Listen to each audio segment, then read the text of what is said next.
Panante, Nessa, now yes, I to send the woo susuja. Burning coal. Yes.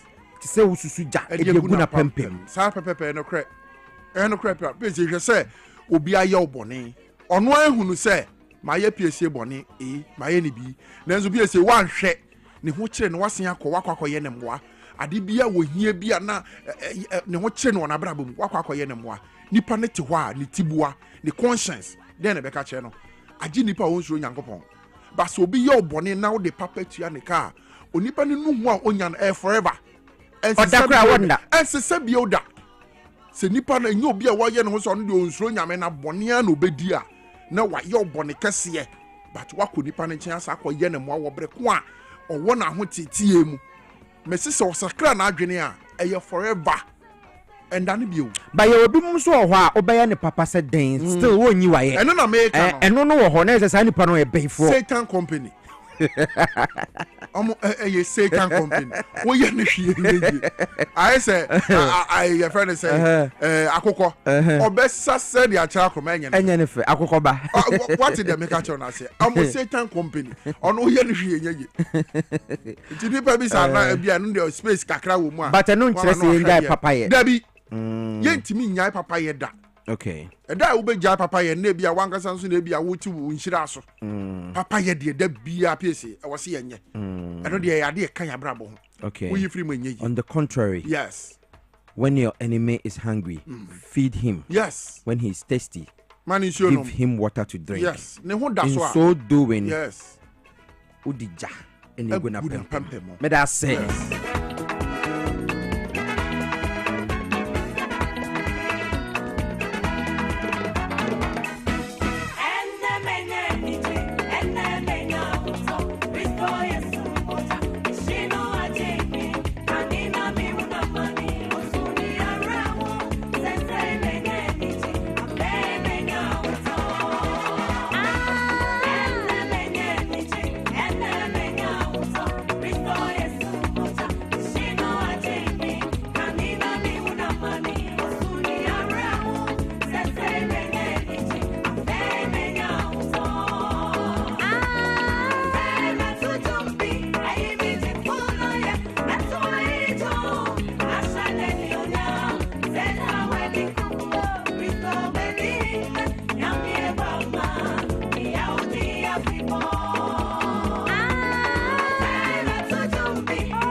Yamie grandma,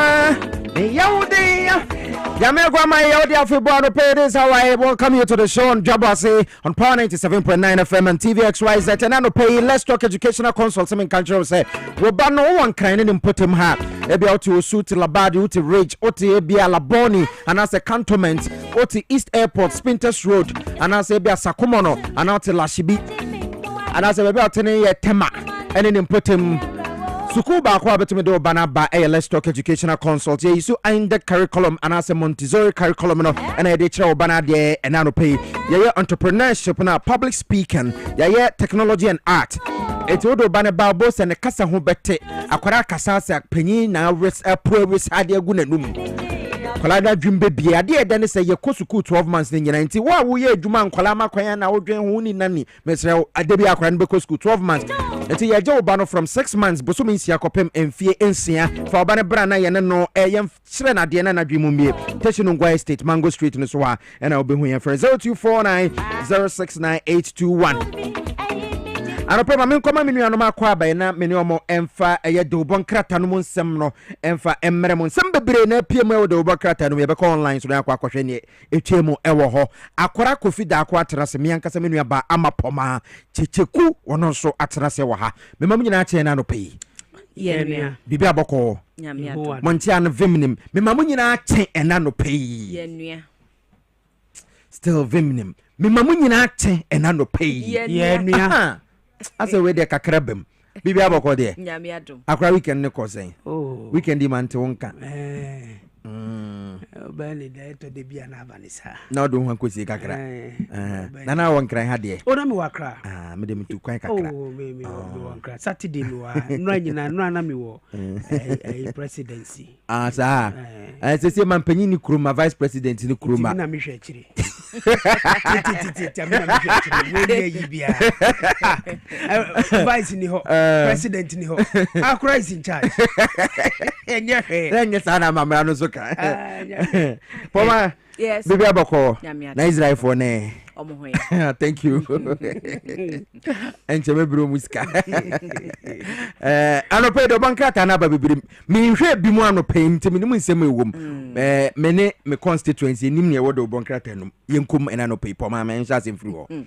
Abusia nchia mo biem ne na mo se anope nso samoni eguso atinwa so ha de bankrata mu nsem no bra so se de dam nsem no dodo no na ba anope ma memfa the Ghanaian Times de bankrata no ensha se the most authoritative newspaper no pe wetwa so for hwe Ghana ho de ne ensem so Ira John Abdullah Jina Pomfoni o de ato de bankrata yanim na o kyerese adwuma ko ya from Cosmos ne wo ma pledge wo ma hyebo ese eba Ghana yen petroleum sector and Africa Ukraine ho de ne atena ye no a ene wo mo yisika $2 billion ya wo ba be invest e de abo ase de be ya Ghana be ko edim na African Energy Forum bia koso se adwumadie no ase na empenifo ko hia ye nkita odie mo no adwuma ko yi de sa abo hye ya ba se wo be bo ase de be ya Ghana ye betumi agina ye na so e wa hode ne ene ho nsemu ano pe Ghanaian Times yo krata no wo de sa ensem ne bi aba betudwa e wa ha na Professor Jampo no ene kwanchefo pani ya Ghana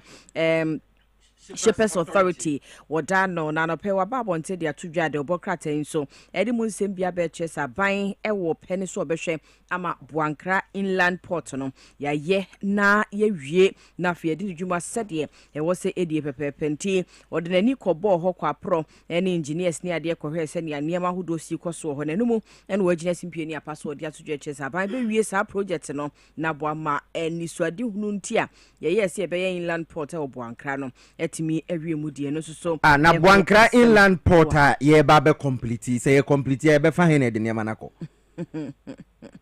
train kwa na MPP for na tutu ni nyina de akwakoton scraps no kwa tim na kohwe ayi ya friend say bebi a train kwa fa wo kofodua bebi a fa kopie kuma ya tutu train kwa nyina kopie twifu mpote mo na kohwe ya tutu train kwa na 4 years ye betumi de train kwa fitema e de akukuma se Arehosem Piesie nti se wie Buankra Inland Port na nokora da ho ne se ye de articulator ena be sesa ne amande akoho ena se afi na accident e ba be doso enye ize Piesie wo firi nkran ha trade kwan na anka na amasaman be kwa kofa nsawam efiri hono mo na kofa koforidua yes efiri koforidua na kofa achimtafo yes na kofa achimbososo na fa efamu wa kofa krobi ewo honom ansa na obepem usino ana fa honom ansa na kofa gegeti na kofa enkokọ echi ho ansa na kodrukumase ni nyina wonge tutu na de nyina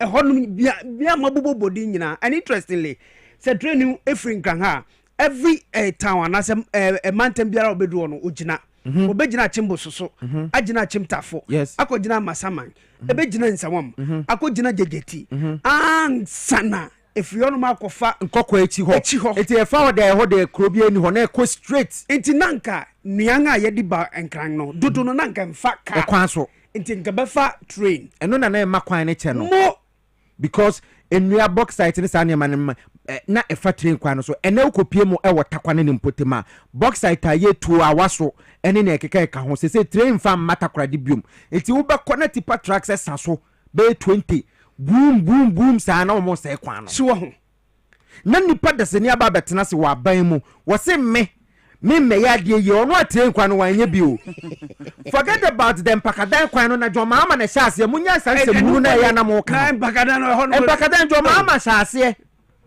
tina sikada ho dada na akufo ado beto ye oba oni choice so to aso I te say ye overhead ya e wo palace joma ama hyase eti me tama me bank ran ha fofora na me ba be ye adwuma 2017 se sa tam na your office no ajerenga no ti me na me free spinters de bia fa na pillars ni sisi ho de dada in 2017 wo enti railway wonga tutu ni nyina nansan bia efitama e bank ran ha na wɔn sɛ wɔn akɔyɛ adwuma kakra wɔ ɛyɛ taifa akyi hɔ eti wɔn ayɛ awie wɔ kɔfa nsɛmtwerɛfo yɛ awie train ɛbɛyɛ adwuma eti atimosa side on na wɔn atutu no train eduru ɛbɛtu afa wie ma na sɛ nsu tɔɔyɛ no nsu kɛkɛ tɔɔyɛ no ɔkokoro train ade ne nyinaa yɛnya sector ministers bi te sɛ Peter Mɛwo yɛnya jogate no mu wɔwie mi sɛ wɔsesa nsɛmtwerɛfo de wɔn kɔɛ sɛ yɛ awie train ɛbɛyɛ adwuma during Akufo-Addo time ya okay bra nsu tɔɔyɛ kokoro ne nyinaa yo yate sansem we nyina won krata mu a aban we ehwem ti ye behwe baabi asusuan de bode ho no ebekọ akoto poma we nasa ho de no Ghanaian Times no Ghanaian Times ni mu ba ko a aka wo ha yes stakeholders ko hia ya no modin kita ho ahodo bia no na wo mode atodwa wo mo kire se na ye wo hwe dwumade bia no ye soko project ampanifo de wo mani edi achi social cohesion project a ekoso wo omentifi fem ne mi ahodo no a yenkekan ho se de bebo ma nkroto ahodo wo se nya mfasodie wo mo no wo mo se timi aka sa mfasodie nti se nkita odie no course achi na Ghanaian Times Dwabo Okrata na twa adwen edi asiso se wo se hwe ho asem na yeka anopai wonya Dwabo Okrata we yansem weni afoforo pinu a na ewo mu akora yenkwe Daily Graphic ma me fiase mfefi soro ho katafa katafa to so du ebi sano na ode about say resolve Ghana Togo maritime dispute Major General Kotia and on this isemia to go chem se mintimu ase a ewo oman Ghana and Togo so shen ejina bia munsensem emu no ye hwe se betumi aka munsem ye nasomdwe etumi aba ewo aman ebienyi intem asem foforo na no pe Daily Graphic e dia ba wo kratafa to so du ebiesa ho kro na no o chem se free passport delivery services commences and na no obeka se ye kopa o embedded cheap embedded passport no ho entema no osrafo da sa aso ya no ohwe amano ne unsem Samuel okuje to ablakwa kirem se ne o apply for passport a baby bia wo bia na ye de bebraw na no so ye de braw anya de so betu asika foforo bi enti o kirem se sa osom no efiase na no okopem wo FDA fu aka che won a wo mo ye djuma wo FDA honom wo mo apply bi no ye the passport no akoma wo mo free wonam Ghana Post so and what this passport no ekoma Ghana fo wo mo ye adwuma wo nti o chem say free passport delivery no sa osom no won efiase e wo gratify to so du ebiesa ne Daily Graphic mu asem kese Daily Graphic e dia ba na no pe o chem say sika horo bia e ya na yemma kwan yemma akwanya se bia yemfa nya niema bia na se ye nyu sa sika abia tititi sa no auditor general timia recover emu 12.7 billion Ghana cedis. So disallowed expenditure, Auditor General recovers 12.7 billion Ghana cedis. It's no sika amount for dinu kwa boni so na ya kwa kwaje yade. Say accountant for the budget officers our more district assemblies ahodo secondary schools ahodo ya ban dia. Any ban agencies ni department ahodo. Sika amount for e fa wo monsase anase e kase fa koto paper. Adwuma no so hiansuo. By sika e paper.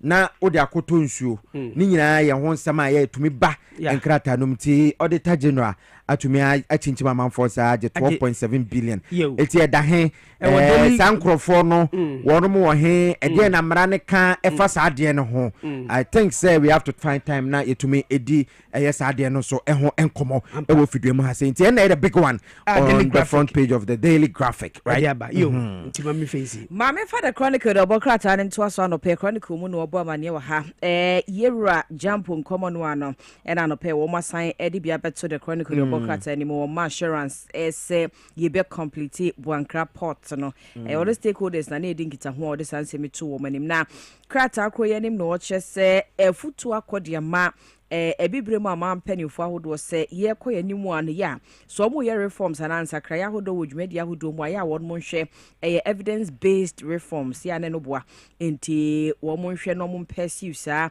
evidence based reforms no na emwa wo sa kwan so nkita odie bi ye ebibre mu mpanifo nkita odie na enumo no sansem we epie ya no pen the Chronicle ode eni afoforo bi aka ho a woto anope de Dwabo Okrata ni bi anchemu nyina ewo mu Mamifa Daily Post and Tiaso na Cosmos in Semna Amade Gang Eka Wasamo Eye Ghanaian Times Mono Diaba and Timin Kwenumu no was the First Lady Lordina Mahama Honest Mothers in heartfelt message on Mother's Day into war Eye Daily Post Unyabia Ubetumi Akin Kankrata Fato Swibi Sahonum. As a full friend pay Daily Post Eddie Abebium no also Susie Pinamang arrives in the UK for urgent eye surgery following the intervention of Mr. Ibrahim Mahama. Okay, it is our bayano na okay say eye okwa santimantem kropon kumase mo a abrantie bi sukuni bi di tuo ko ya ebeto o ntumento o meto awo tutu no biam na nam so ema ekoka abaya no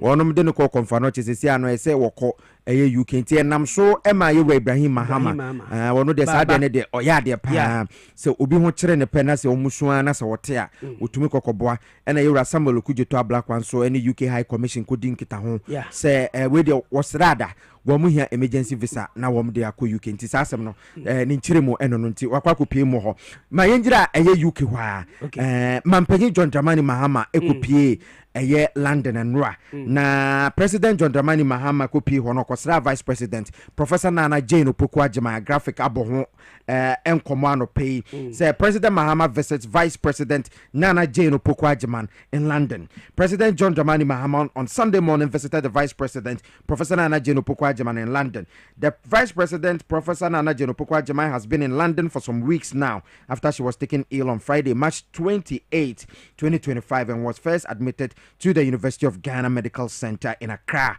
the following day for medical evaluation. Her condition sparked public concern given her central role in current administration. It is a man for second next or coino with Dibusome or man penny so akwakopi mo and Mother's Day. Nice and in Akahubia what they ecopi mo yet me who say Dr. Kessela to force and so copy mo and so Horna me say Road Minister Abuja Governs Kwame or no so copy mo. I think the other officials and so called Kujam Penya or Makwachiano or see man penny abedi chirin hoye and check and ram penny the 25th because on check or Baba no Abba no Abba She Juma since Moana Mubis as a vice president or London or Wahumi Jim speed na your call campaign on ya de no na no shit etino ewura ne kakra on say bronya abre no nyina no obi anhome transition ho nsense one day bi ho akwakoda na botu na ebebo 4 na wa sorry nti ja ono so ye panyin nti sa pressure no fa no kakra nti no ho nseme no amapomade na wo ho biom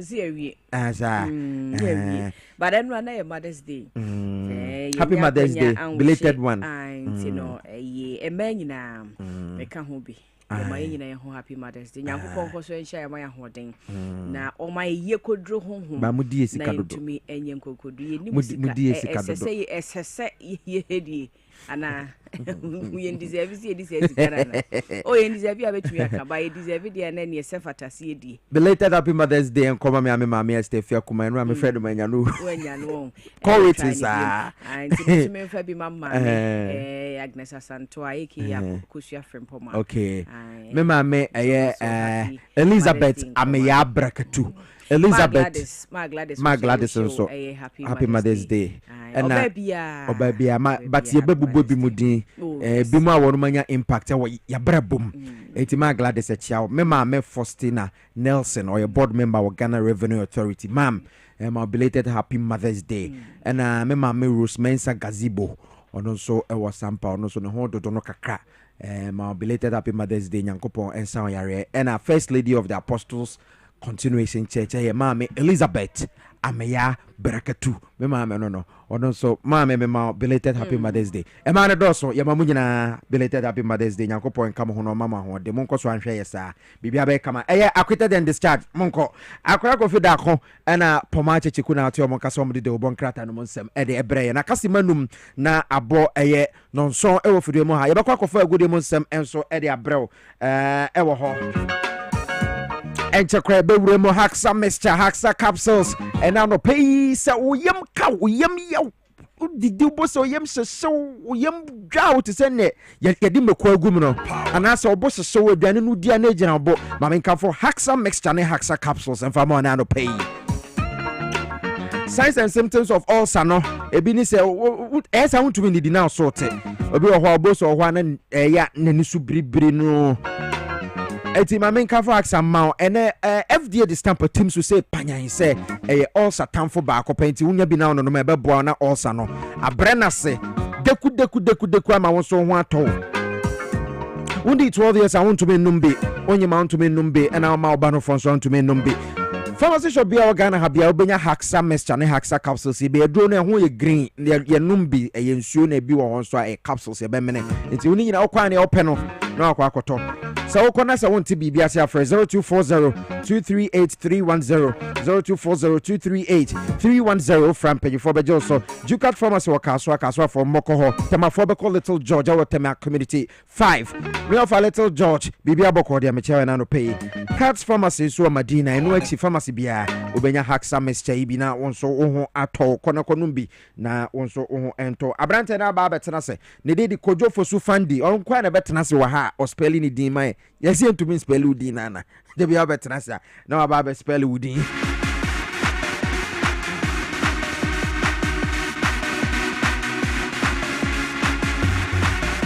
4 minutes to the top of the hour, 7 hour. Abrantia Kojo Fosu Fandi. Good morning. Good morning, Piesie. That's our mic on from Mami Kaka. Good morning, Piesie. Okay. That's what we can just say. I show with the voice, remember. Ajay Kojo Fosu Fandi. Piesie Okrah. Piesie voice remember still. Never said a shame. Pajama can kakasina be kasana a season times and season and this time around this season we know I mean Barcelona share Madrid do pa mama you cry and drama you Lucy Chelsea Lucy Madrid Lucy and sanity and normal teams thing na man you na team papa ewum enso lusu ye asemo masa for good year mo nsam ne bra make constituent na krado fayeko. All right, Piesie Okrah, it's a big quarter some months ago. We see a Bob one say power morning sports. Yes, na yentimi and fan somewhere. Dwabo Ase Jumedi so there is power 97.9 FM TV XYZ. And Ocean Kawaka. Some of your doors when they can edit on and you can announce wait me at me bibia etimi akok and the room. On see there's an Friday no there's something for Eco PM or crash sports stadium dear crowd. And I'm to me acquire holiday on 7 I will show the Blasters Lights of Ghana. He said you are qualify quarterfinals and I'm Babe Bog the country bang and airport on 7 and so my Oko PM and the MTN FA he said the finals no team about golden cakes. I'm the Kumasi Santos and I could remove finals. Yeah, the 7 Ebe Sanso and I could PM on the and dragged 5 in a row. Barcelona at Chema dress out bomb beam. Who seminar ma show so Shannon Sir Roger Emmanuel the sports photographer Justice Sebota the Iron Boy Ebo Machidom say producers what has no pay 7 promoting.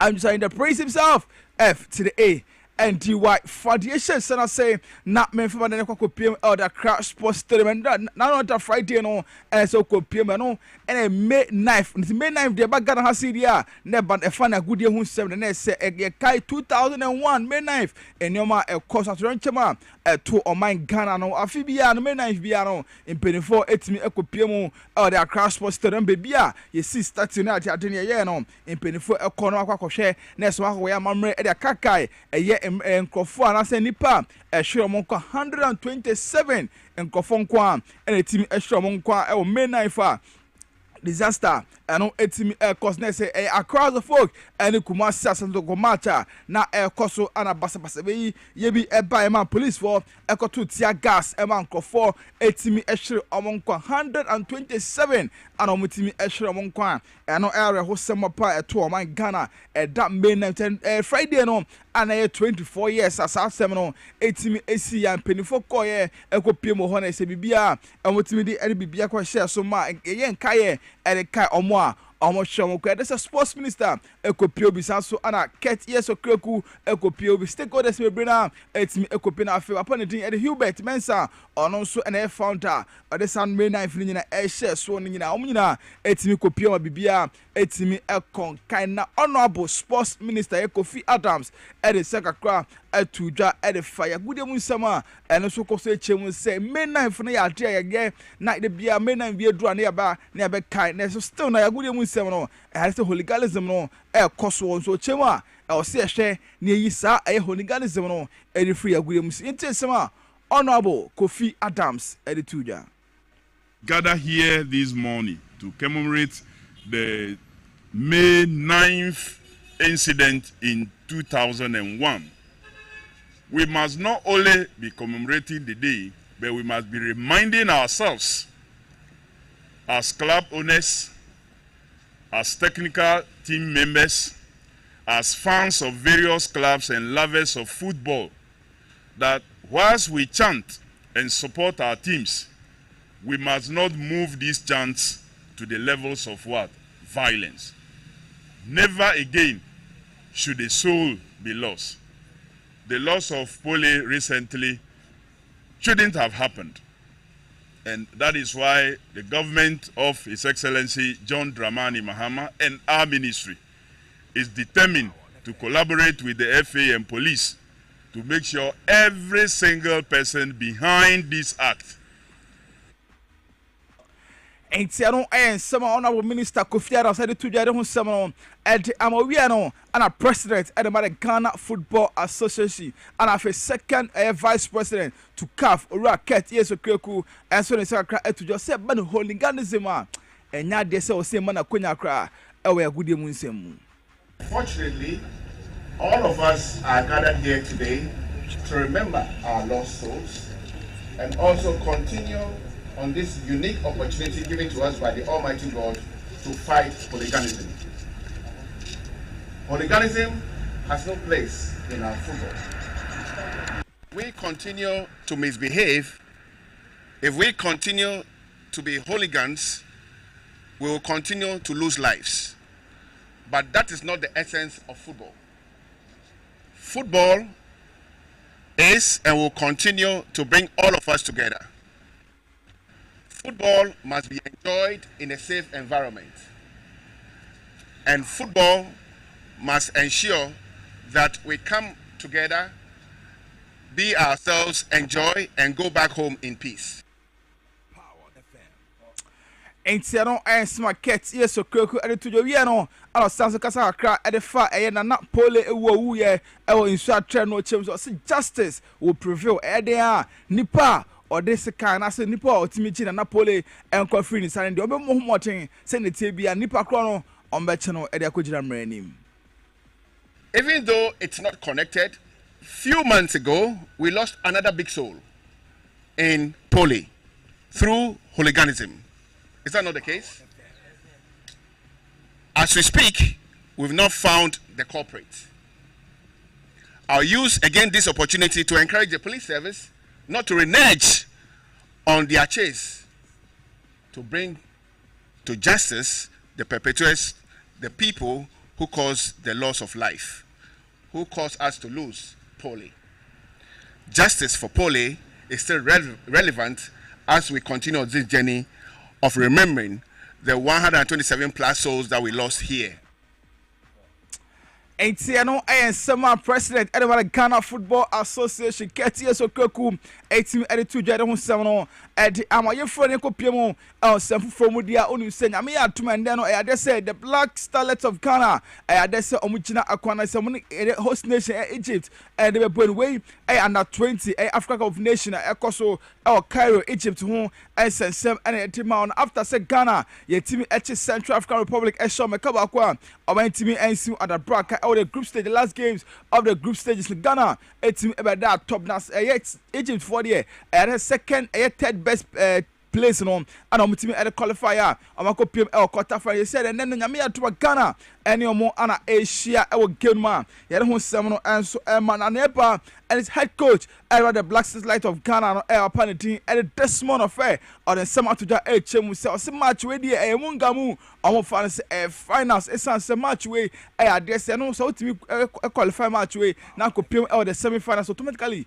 What qualify as a World Cup and the 20 World Cup. Basso Chile 2025 no. Next way to me I qualify match way finals on Kakobo. Tomorrow's game is a final. it's a final, and I think it's a golden ticket. Everybody wants this ticket, and I'm sure the host nation will do everything in their ability to also win the game. But all in all, we have to show that we are the better team. I think we are not only playing a team, we are playing the nation, we are playing against history. So we have to be on our very best tomorrow to make sure that at the end of 90 minutes plus extra time, we are the winners of. It's no some head coach, and the Black Stars of Ghana, no Desmond Affair, and a technical we are on a player back second, and the Black Stars of Ghana, and the more echo Yepa, our Brighton Dean, and Aaron Asa, and also Adam some to get say, and we do pitch this one, and we say best team no, El my Ghana. For us, we are still on the preparatory zone, and I don't want to say much, but we will do our best on the field. So the field will decide which country is the best. So.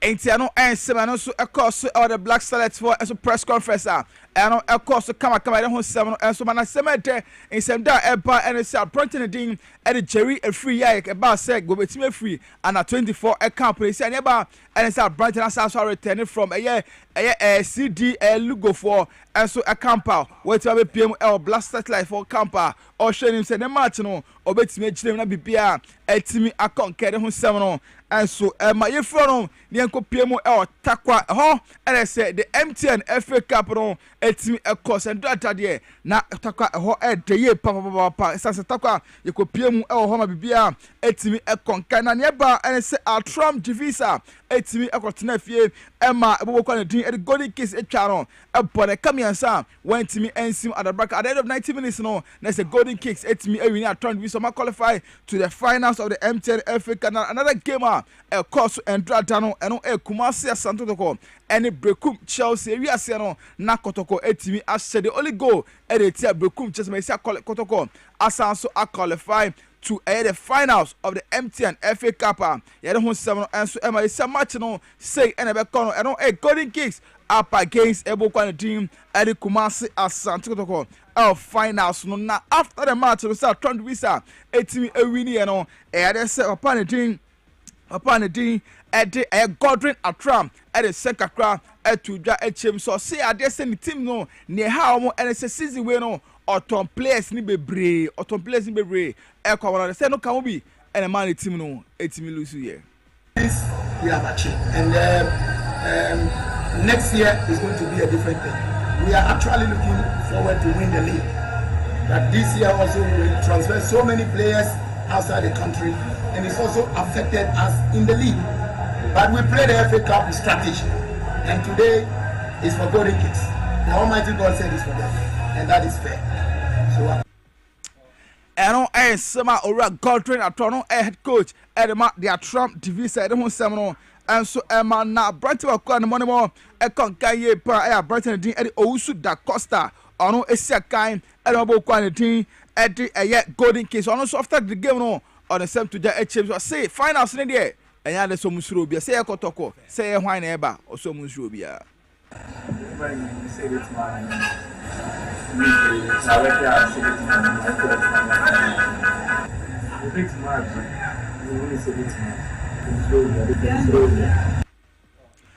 And on summer course so a Trump visa and a golden kicks for a match na Kumasi Satoko and the quality at the Brekum Chelsea match after the match no as a head coach at the Makotoko team over paneting at the Karim Zito at the same to HLC near you our park in the Sonano Santino as a result of a Kotoko training matches beer a more boy money able quality at the Namoro AFC4 a boy Sano and a boy Makotoko 4 a team the only goal game anymore.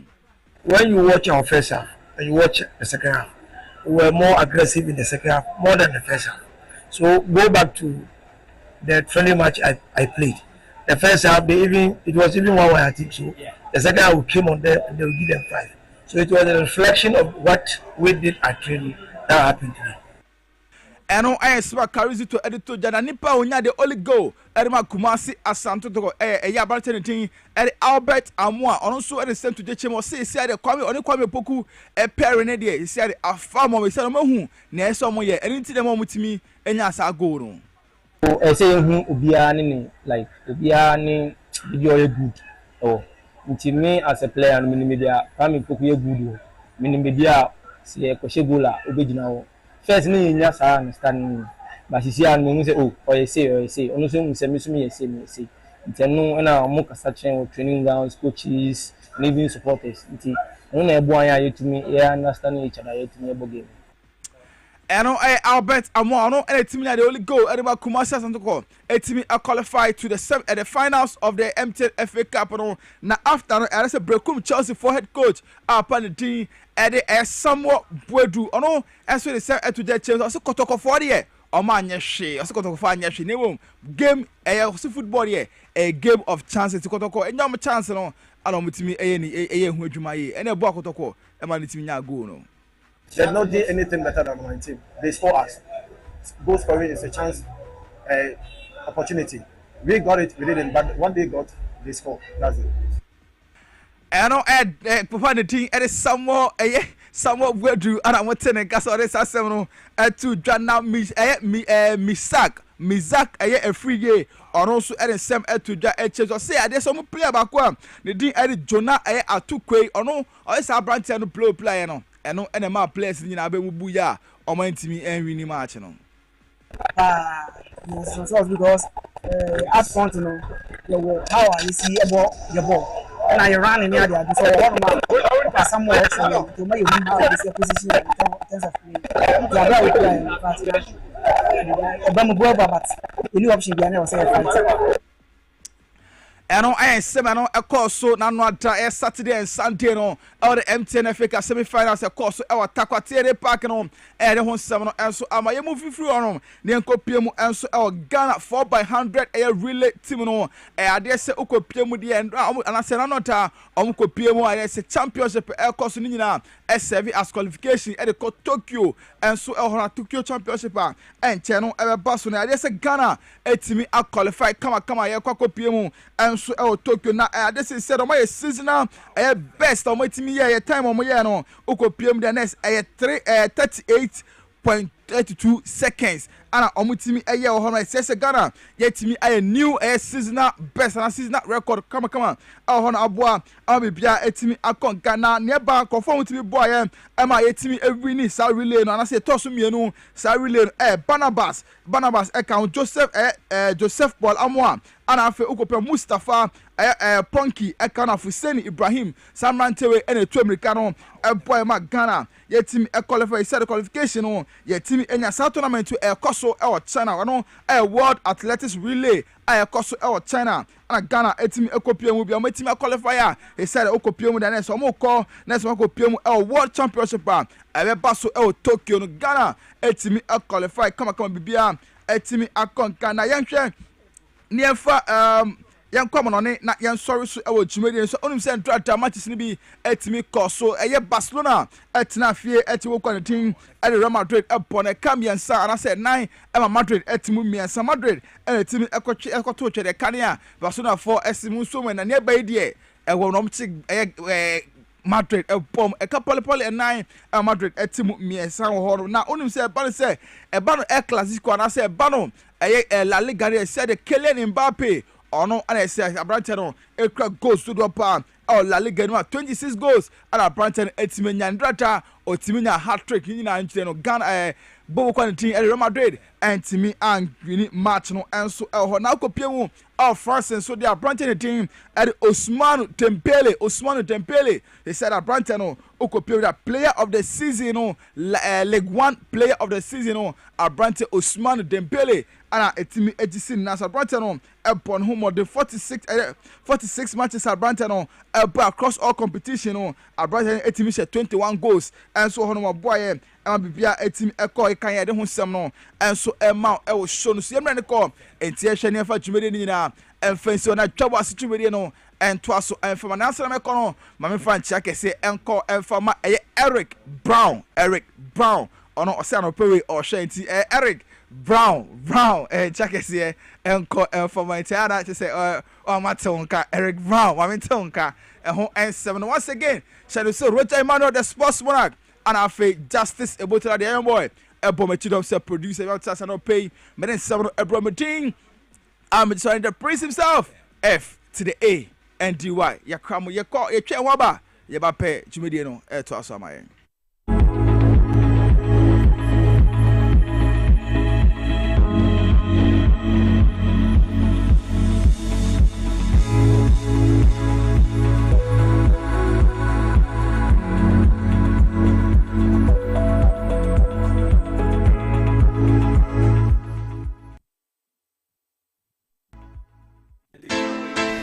Invitiasia no mene me kunu eware wo odo ene asumdwe kwan so ya ware na chi no mene kwachu ba hotel pop pebi say be sepeo. What a team for so crown na maye bibia wo nyankopon sem ekoba ne sa me kunu antena se eduro botum waje wo ye edek sm bitters wa eni gia befi we na me de yempaibo edek sm bitters timase mama me sa wa warrior mu enije bewie wo payi a na sa wumpom agrodie ebeye akwana na ye kamfo edek sm bitters Mrs. Wa oyemi onyina monome no okọ one time edek sm bitters where dia mama hey oba wa fa yefunu ene oba oma ne ba enufu enumbi wo ye bema na wonya 18 na untumi enum FDA agi edwadie nkatoi.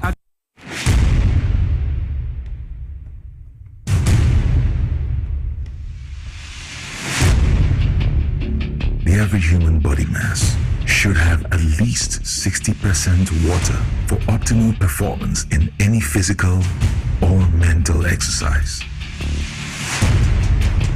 We can help you maintain it naturally.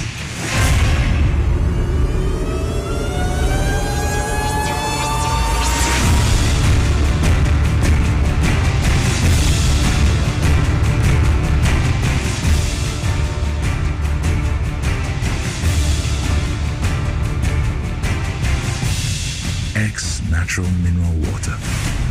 Simply natural. For bulk purchase, call 0596 273 546 or 0596 273 547. This advert is FDA approved.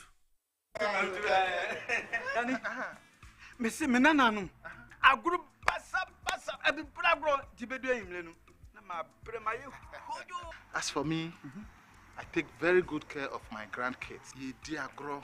Na yes, edru mre bi kra na me ba no ti me de omo be gumi so weekend no. Hey, mumle. Memre. Hey, anu ti na me ka kire o say. Ya no medi garlic capsules. Poso na e be sisi so kama. As I stand here, my doctor said my whole system has improved very well. Medi garlic capsules. Yes, Medi garlic capsules. Oh, sa na te pa dia. Medimosis garlic capsules. Wa mamoja di nipaduane mu afurusani ye na esiesie oba ne barima mahona hoden. Ubenya edoi bi ato omonyi mu pharmacy store frey wo 050 349 4885. Edoi yi enye mamofra enye ndi mfie dumienu. Apemfo ene emma emanofo. Medimosis. Who how FDA ajije di nkra tuwe ato.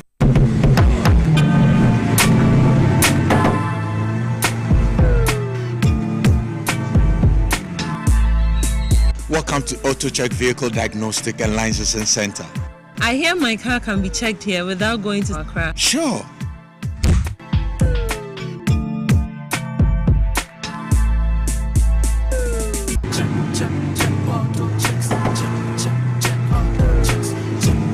Emission, check.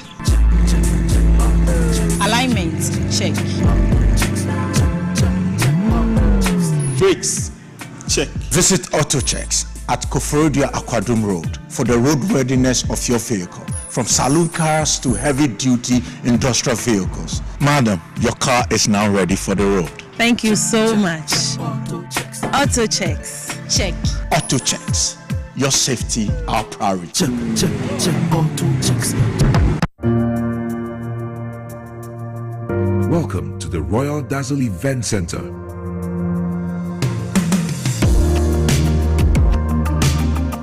With a lush and well-maintained lawn and garden, you are assured of the best serene and comfortable atmosphere to organize all your family and social events. Live the royal moments here with friends and family. The hosting capacity of 600 to 800 people makes Royal Dazzle the most versatile of places to host weddings, parties, funerals, conferences, concerts, and many more. Create your memories with us.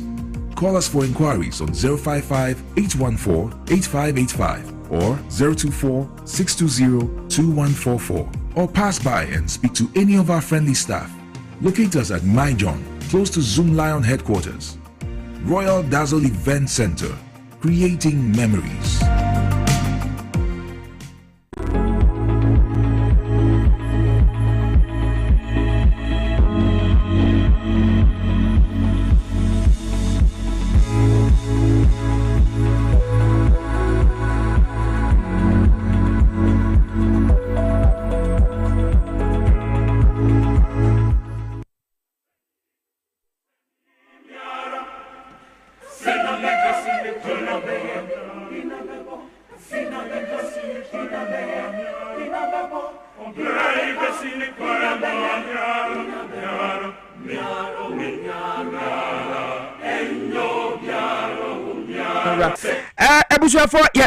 For about 22 minutes after 7 here. Dwabo Ase on Power 97.9 of TV XYZ. We are live on Facebook Power 979 FM na TV XYZ Ghana Nina on Facebook. So out kawa amanone na anasa wa amanone ana Ghana has say na uni Facebook. So abetu me call XYZ broadcasting na YouTube. So ko YouTuber na wabo XYZ broadcasting ube hu ewo ho na ube hu say Dwabo Ase dwumedie no etwago. Yesama machi bi mama kwaba sports for no yedama sesem de good nsem enso ede bremo ebra so say ye di enkomo ewo fidie mu hase enkomo ye di efa Ghana ho ensem a ekoso ene se nano ena aban eche eye abrate frenom eye kwabena edu buahen na owo signals bureau a eno eye aban eye agency ni bia eno na hwe eye signals ni sa na manema say aban national security ho nsensem kwaya efaso ebe o man ho ban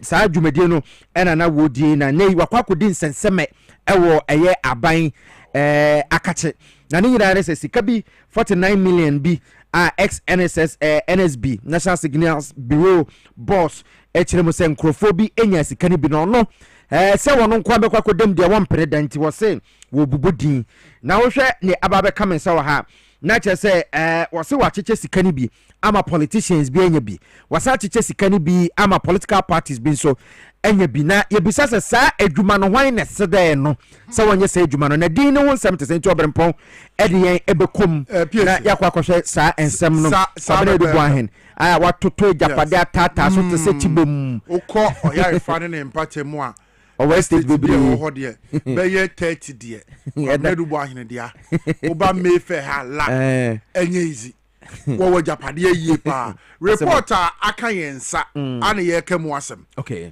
niema watoto ye ne dia eti Piesie ye ba behwe sa 49 million Ghana cedis ni breakdown the eye kwabena edubuahina oye former National Signal Bureau boss o se the odisika na ye enie ebi so no prison ni de wo se onko lalai ono nkwa ankoda ono nkwa so okwa dam de ensi ne wo chena kam Piesie ehwe breakdown na o se wama eye investment support company eye ISC Holdings otua 9,537,000 Ghana cedis ademawom ene da eye screen so no betimi ahwe uko Facebook nso da ho no wahunu nsem a wo keka ne bi afei Piesie ye to aso a eye oso otua eye 6,900,000 Ghana cedis adema national stability and counter terrorism efforts eno so se ska no wotua ademawom na fe wotua 960,000 to MPs members of parliament on the defense and interior committee eno na amanfo bebre na so kasesa committee no na attorney general eye yura Dr. Dominic Ayine na owoso bi okay enti wo mra meya no eno so ewo ho a say attorney general ya address Ghana for I think say obe address yeah okay Piesie ya to aso a oso otua 8.3 million Ghana cedis adema opposition party to support election coalition hey hono Nyabotre. Actually, my grand so kakra. Was say they cancer 8.3 million to an opposition party to support election coalition. Election results coalition. Yes. Makewusia ko a national youth organizer.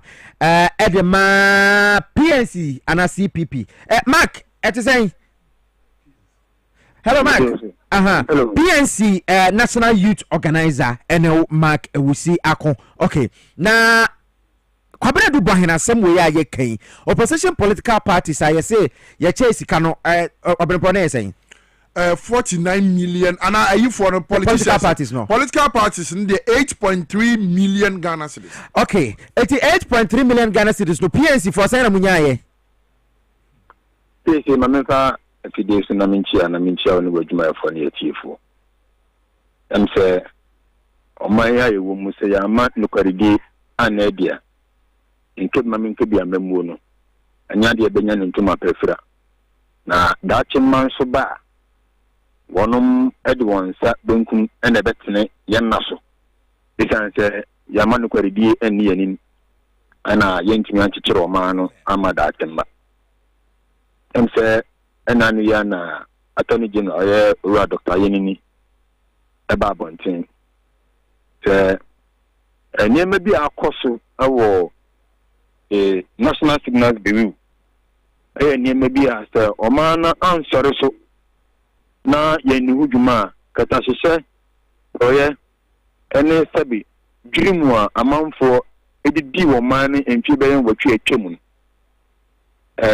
ebeye anyensa na ho papa empa ma yen so man nti so mu kura ese de wo ye no dachi bia no nkasa political party kura wo mu ne se obi enim na so kokodi sa adwuma na wono so ho be de ebekire na tonye nsamo a na ewo national signals bureau eye oru edubu ahin ne report aba bontia yoku ayemu hwehwemu ede aba tudwana ensam ni yehu the substantive matter is that woman ni sika awasi e de bo asrafo ne woni aka ho bena national security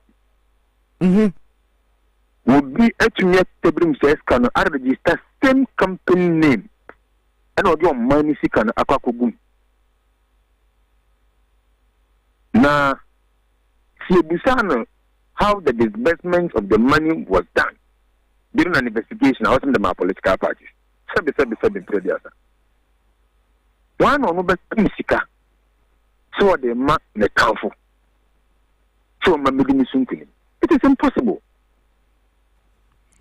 Etina opese wo kire se sika no monsan ka bia na oh yes somebody me body me point na sa question ne straight yes or no answer na wa build the point no eti sika no PNC for monsa ka sen ni already bo an kan nyina yen kontompo na that them they are only finding a way the good governance and the systems President John Dramani Mahama is running no omu ebese yinti America sa ne se PNC se manduku yen sanka kapere anasampo anasa dama entry wura etibuan any national signals bureau and can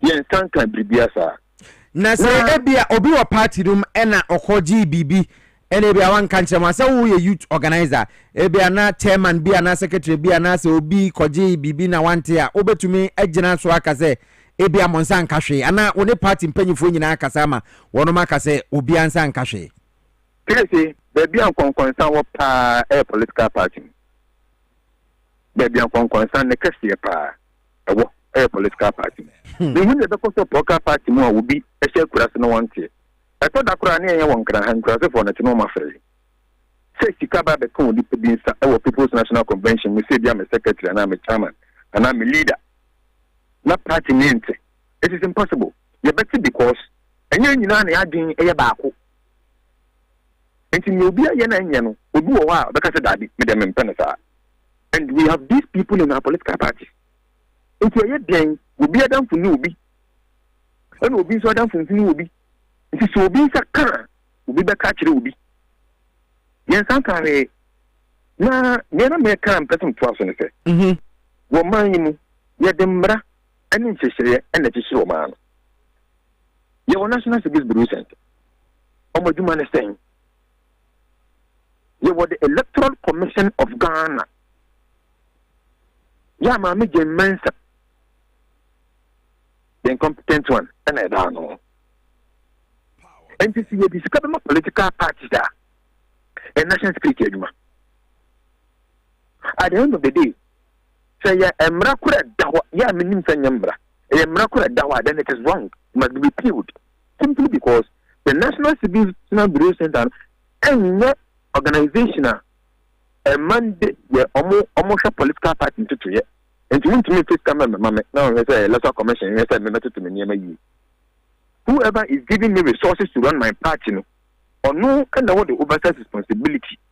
Say, although check the day-to-day activities of my party just as the law mandates. So, then everybody in it, I say the Obaka National Signal Buska, the political party. ABM. Sikana will you free a buying a year national signal group for account money. What the court here? What the court on account to me? But boom, Brano, and Branano. Upon the general Sakano. And in your more no, but we know the MPP. We know the MPP. We know what the MPP said about President John Dramani Mahama Brano, Abem from 2012 to 2016. They painted the picture that made Ghanaians see President John Dramani Mahama as a bad person. Eti eno no ne edubo ahena asem no a wo ka no ene sen ne kura ne sen. Edubo ahen ne o kan na sabe e nkontompo. One fight ke bia e ma poka party bia. Wadi o man awu. Oftomra. We o man sika. Aka ko bi company. Ya wona na yere directors. Anom de wi o man sika. A court to pen a bit my interest where we are Sikawana. Oh, Piesie. Man, we're free National Signal Bureau for account. A be a company. Yeah, any initials in now yet. Intention to steal. Number 3, was some movie scandal with the help of the banker. I got to sign the company accounts no directors a be one more chrono. One more chrono. Now then why? Review my sticker. And since you muna na after court, and I will say on the bit to with we scam. Court in the obey and said, well, Shastam no new who can be a river. I don't know if you say jumped for a check down for. It's where we esca. Young Chama court mamma can't where we esca. And Sarah. Don't you know that we have public opinion? And public opinion is to make impact in the judgment of any case when it is national interest. Let's see what I'm Corona Mabono. And no one some near the Niaka. No Yasa, but then a manner I will expose the anything, the issues, and it will create national. When the country is creating national security, do you know how the youth are now awakening? Politicians are. Yeah, I can see the bomb and maybe the person sorry. Spill it out, but spill the truth. Can you know? But can you not pray? You walk us all this come up, worker parties, place among you coincidence, Kabia. Keep it before Babon Chaba Becasa. Say, Akbalu, very LPG no more can be there. And you're not so from no Muslim one. Now, Palukura Babon Chamba doesn't know Kranangare. Akbalu no MPP Nino. No, so could LPG. Or no, I say, Akbaluka or MPP need a bank. Nipo mo presidential friends a candidate de my LPG who's MPP. Presidential candidate last year. She said Ubehu Afalu. They are in a position on national issues. Everybody is entitled to their own opinion, right? Sabe. Uru Furiata. Bro, di Dana for na we can go sabri chiro mfo ni bisan ebe na no so support ya ni pata ha so nya dipini na we dey mama come sam so Piesie etino ye kan say o man na abre okay sika amanfo efa katase na poroyo so na womu evia ebinumu dibi atoto adan ebinumu bi atoto luxurious cars say de dibuan ayeya ene Piesie wo kire me say me ntwen me yen kokot ma kot ngati we wie scan na Piesie me ntwen yen kokot ma kot ngati we wie scan sa se me eden ebekwa ko wie wo court ase me kwa wo court enti ba ne be wie luxurious cars I want to turn ya down I want to talk ni akwantu tutum basa and now we have 24th match ya ebra sam no eba ya wo anye ni eba kan yes bra na go kufu okra pressure no atron sa afre no and now no tu kan ko Dubai bra also oba no won ma wo assistant ne flight ne date no nam se ba ko bi so ya so akoko se ya no se Burkina Faso ya no so bokro no sa na se ha ya wo no nyane unyane yabra. Whoever has stolen cash of the state, of the poor people, of the taxpayer, the Attorney General should do everything possible. Okay, Mate, and there some way will be better because I didn't know if PNC for women so eka political parties or more Ghana ha but before weekend, NDC for so eka say one month san cash and free kwabene dubo hen ho it won hwe interview a Dr. Rashid Tanku grante Joy News was say na why na woni obi ekokon na wobekọ akoto akonde e de ama ne tamfo so onsamfa emra metwimfa ne so eti or say it's not possible. I can speak on authority. These guys are just clutching at straws. It won't help them. They should go and negotiate a plea bargain. Otherwise, he, Edubuahin, could be looking at 25 years. Now, say, and you're possible, say, one bibi sabe to me, Sinti, and this is for children, say, Nyadia, one more ebesa. Now, what can somebody could be or say bet to me no cry. Maybe a party in Kuma be a one more DMPP for 18 in be our this kind of mom, the end possible if we say. Now, I can be a moko IPAC meeting. Ayana NPP.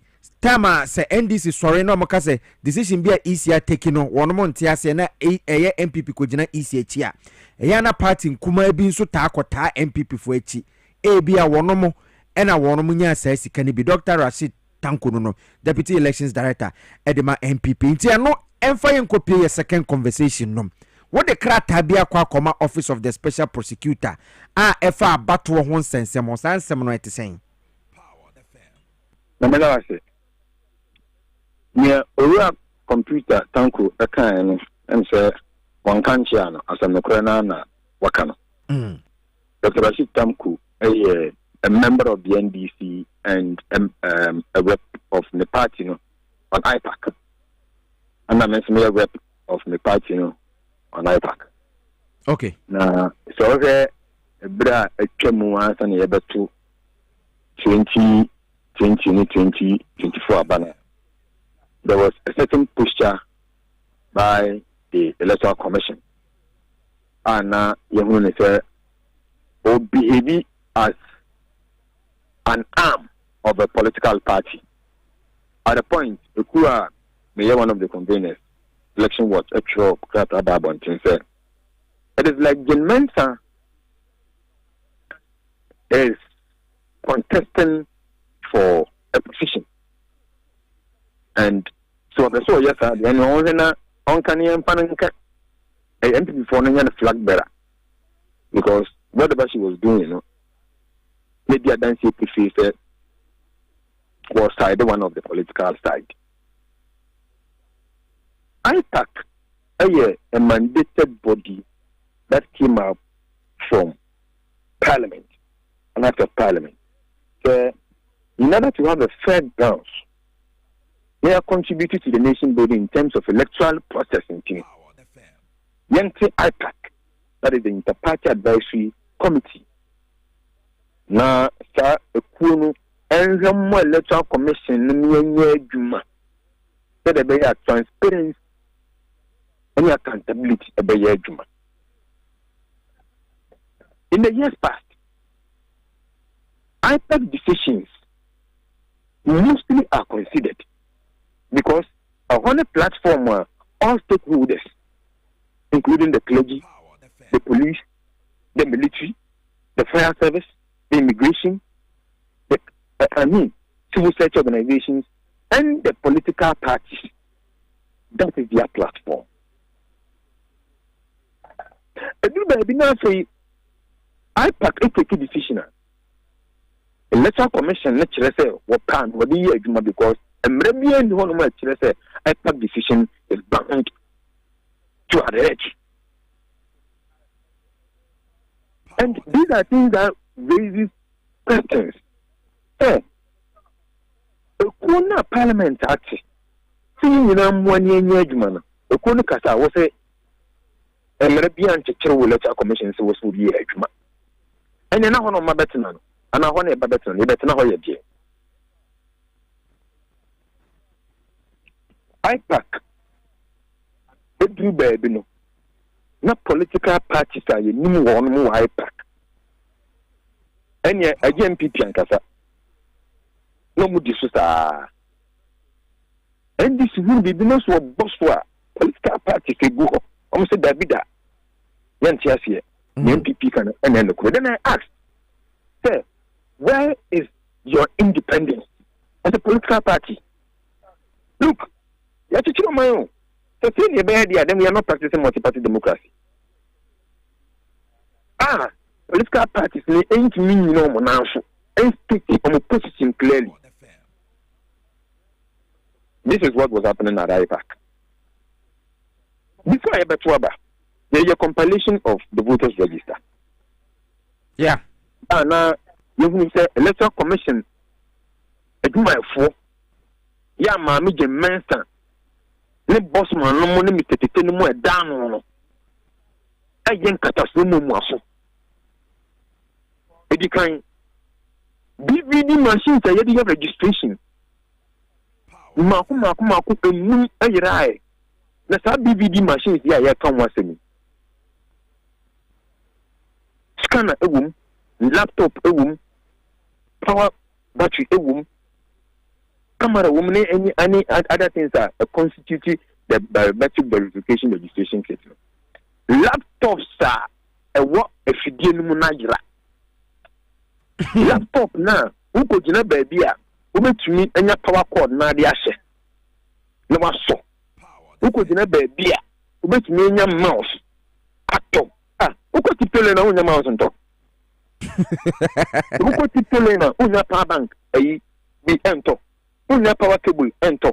Okay. It's light now you connect my BB arcade to enter. It's no amount to corruption now. They are called Office of the Special Prosecutor Honana. Exactly. Exactly. My memory also. It is only a man no more no. An election watch, PNC, NDC, other political parties can say, even pending for my to be afraid no more. It will force safety.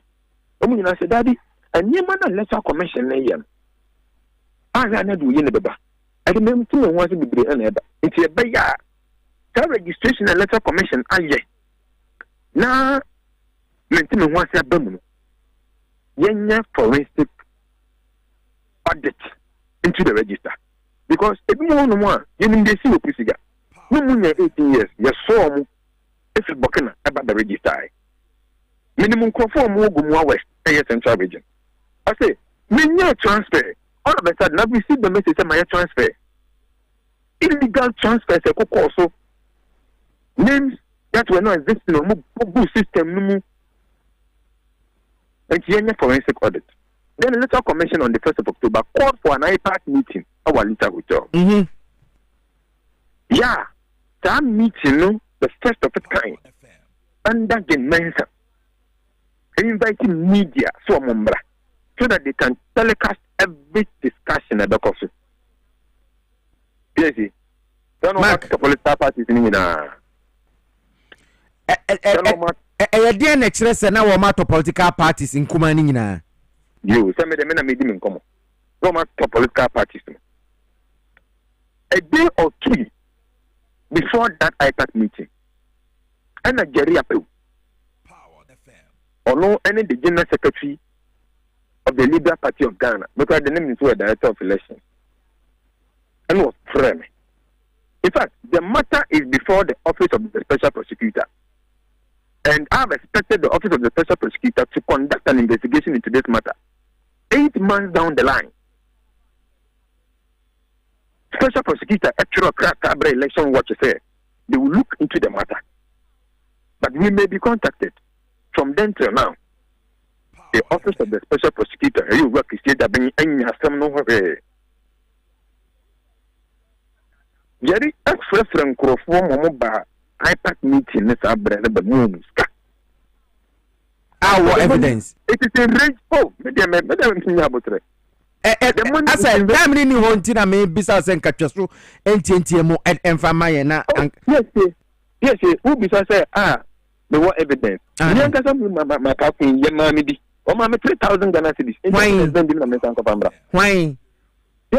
Evidence that Dina Mesanko from Mr. Yanka, Mamma 3,000. I'm a national women organizer as I was said down so. Or 2,000 Ghana cities. Namoje. The evidence I was my menu. The evidence I am at my menu. And so it tells you how weak IPAC was. Because people who are representatives of political parties also independent, you know, were licking the books. Okay, it's a minimum says Okrah evidence there. I not the tour. It is as can I our office of the special prosecutor. Okay, that's fine. It is send what your cancer. Monko so ndi achire won ho se bibia ni a ye be sign mo aba be kasa na wo de se ahaya na wo nti bibia mponi a obetuma nante aba fiduem ha na ya ba be bon community o de ma fancy wo se Ghana fati asem na se ye pa why maka wo si na ansa na meja mo na mesra mo oru adugbo anya asem na asem hia mumma media for no mumma MPP ene oru adugbo anya ensem o mo twere no enye mo asem hia na mum nokora na atoni general edi akire no eno ne be sere sense twere for mo fa ma adwen koso na Ghana for ehwe sa nsem no mu nkire mu medamasmo no nyame nya adwuma yada se pass wo so ne ebo enkomo mark ewusie ko akon PNC National Youth Organizer and out say ye no ebo enkomo no edefa edubu ahensem no ho no eti teutafre ho kakra betafre ho kakra bi ato aso Piesie edubu ahene pe anu wa me ati ase se wo ne onyonko kwa akoko a utimi kura ma no bo so no anfa mo tirim nonku edubu ahene pe se wo hwere nsem na wo kana na se sa na opatre se wono ama amnisins wono ama sika wono ama amwa ede ma opposition political parties ni bi so mo mra medi nkunim ewo no ne party e man appointment so enti na metie Dr. Rashid Tanko computer no asema na wo kana se na ye kokon yes wo se wo disika political parties a wo opposition se wo emfantone ma ebebo mo no ma to quality result. Okay, say utumi quality or results are a boy strengthening democracy. It's your woman come here. Uni hana president His Excellency John Dramani Mahama Piesie Okrah ni pay kura na wase de man ne niema na wase de man ni sika said the state ni provide man na na de kuva do anye. Yes, wo promo ya nen kan to se kwa benedu bu ahene on for receipt mra account bia wo send scan tum e ma political party bia on provide evidence ni ehu sanye sade a na asem ni nyina ebosire mu ka na asem ni nyina said ye attorney general aso asem num na asem na kwakodi mra nim no wo mo hwehwem o evidence bia on femra said ye tie no yen ka na sa pepepe wo se ye di yen sika no san kokodemu a because we otie attorney general nsem a wakeka area for special prosecutor ho a woman no wabon kro no straight Piesie sa na tia ye gi esika no wasen adam ana ye gi esika na na ye jan no say okọ for plea bag na say waje tum say ade no ofa e kura say maka na so manyanre na sika no eti say ba ne sa na ne ebe kwakwa ne say asotwe say ye de ma no yetumete so say bia senka obekwa ko dembe 25 years ebetumi ahu mobone ama be 15 enti eno ho asem saa na saa nsem no ebetumi akọ ba o de so obodue mu mame nkọ apa east mra me kọ apa east na ese me kọ ne ye nsem tro ne Idrisu Atungo akọ twetwe nkomo enura yate se edan makomako be se over 20 yase ni nyina won se ho nso no wo musi o modan na bebre na ye netetan konkuru nketo mu a eya asre enegu so wo mo ebo no chenku sa te se praye akakraka no mde atoso ntinso to enka wo kama pa ya na mu daye de eti se eba se penisi se ya enya twaja tuma ene enya asem keto ye se bokon tokwa no ena baby bibi sa akwa kosi mame nkomra Atungo Idrisu otemenka good morning. Good morning, Major Sanado Prince. Bibi aboko de about another room, I think. Okay. Boy, mu ho kyerɛ mu entokwasɛm na esi ya no kro ne didi sɛn gumiyoko anase den. I don't probably met you better. I have for sene atie for say. Na ya momo enkaye se e ba boko ene ne mante mo e ka kosago a entokane die asa na se na asa no e ya brasia na.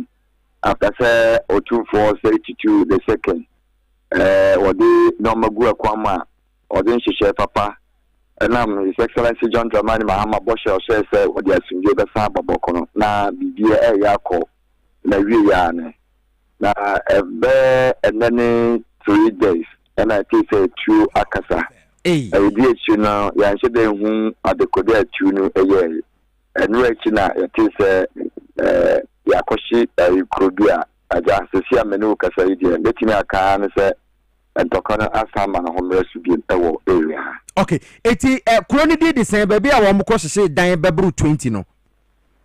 Yo dan krona yakoshi dan no mko hye dan eye kroya fe gumyoko no gumyoko yes. Okay. Gumyoko eye community a ewo under Binduri district of the Upper East region. Okay.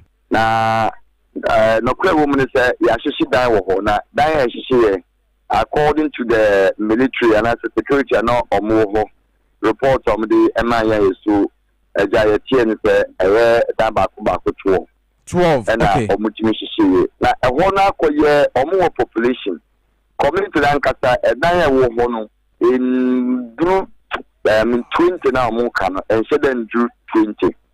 But the upper is living in a standard family style. Okay. I say my no or papa Ebusu Asante, yeah. That's and a hot year over on my population no if you want to also. Now and to Kanisha, you know, now a hope on a car woman. Emlantie a wo kromo no edika free kromo mu dwane free kromo so te na aka emma maame fo no mu a mu ntimi enya hwere no mo wo ho no enti we ya mo koye yi saa awudifo yi ya nche de enhu bagwa mu fi ena ade a mo fa strategy mo fa nse e ho ni military camp no enche de nwasa enti o man tutu bia onso tutu a o mo bete na Omako to man tutu omo ye silent the bra security no who say asset jebi there na jewe there kesi hour there why na wo han ma ye we am kodu na as a community ho there omo ya so the whole entire community afi ho nkra enti we ne ensema afi ho ba enti ye betuma aka say boko ahensensem no enu bi na afore akwakọ wura sa ye entokwa we mu. Yes, me will be some American say because and tokane shas in nipa awu that community no eye bokun tokon and tokasem ya anti onu ma mudwane yeso na enye asasem enye ebi asebia mepe ge bi wo so penasem anase sikasem na ye bokun tokon ya na follow wo mo a emrantie wo area how edwane anti we ya ashi wo na no ma wo mantin hanu ma asi wo area hantie yendan say na be bokun tokana na boko entokana ntina danse mo ya kosi eje asem na police for no kan ewo mpotemu na security agencies no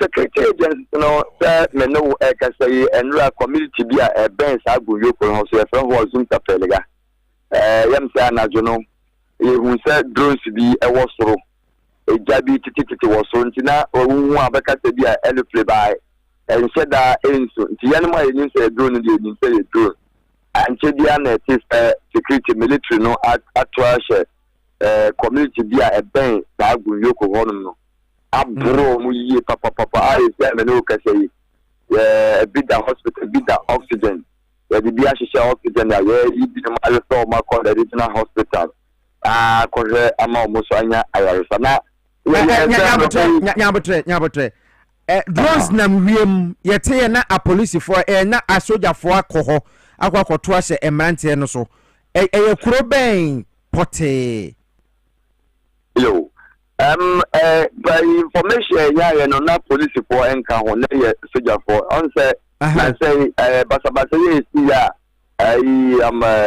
police for any civilians niya unity ama police for any shede area hasa and am camp kakra mo binduri no a soldier for na pa bakra mo guide wo mo nti omo shede ye petrol normal petrol to say send you see who police for so mo ye petrol BDS ye ba be eti we na ya soldier for nkwa na ko ye sa operation ewo azum tapelega community on your floor azum tapelega ne pasha sha pepe eti ni pasha na prepra yes so azum tapelega no community omone gunyoko for no na toshie okay na kwa azum tapelega no udu ho no ma kusasi for na wo na aja abustaka kwa bisu abesom okay nti yes ano anajono by 7:30 to 8 mo and we say drones bi nam awiem drone ko position wo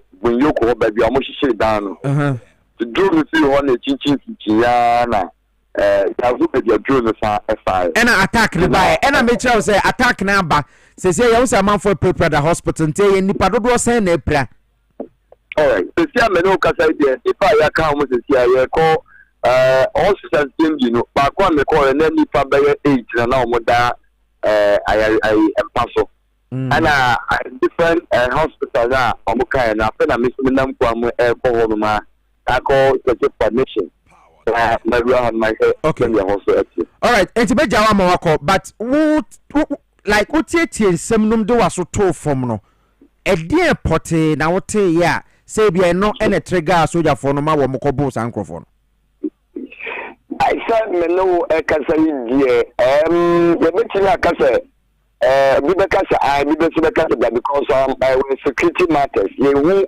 intel and information mo fire mo digina so a mo koye sa adewe nti na me kan say drones no ebia from the technique and say drones no the drones no etim capture ye na mo so ma mo kobo mo afena ye mo den say ye ne misia wo no mo PR no aboye mu kakra atamu ma na fa misia no so oni ho say nti am be boro mo nti ye ne su say ebia na ye no okay eti ebro no koso eno anajo me pa cha pepe me da say atungo kono ko hwehwem ye ebo dumienu a news for net na say awon be frɛ na wo de enchiremu aba ye da say ano pese frɛ wo ne ebo nkomo atungo Idrisu Kasim ensem chiro ni owo Upper East region ono na wo de say amane bowe ebre obetume de wadwenchiraba Power 979 FM Facebook hwehwe yen Power 979 FM ye chiro ni nyina bom like page na say follow yen na fa wadwenchiraba ye beken ka de ama me pa cho MCR ni technical team ama for the message say ba chiremu say TV no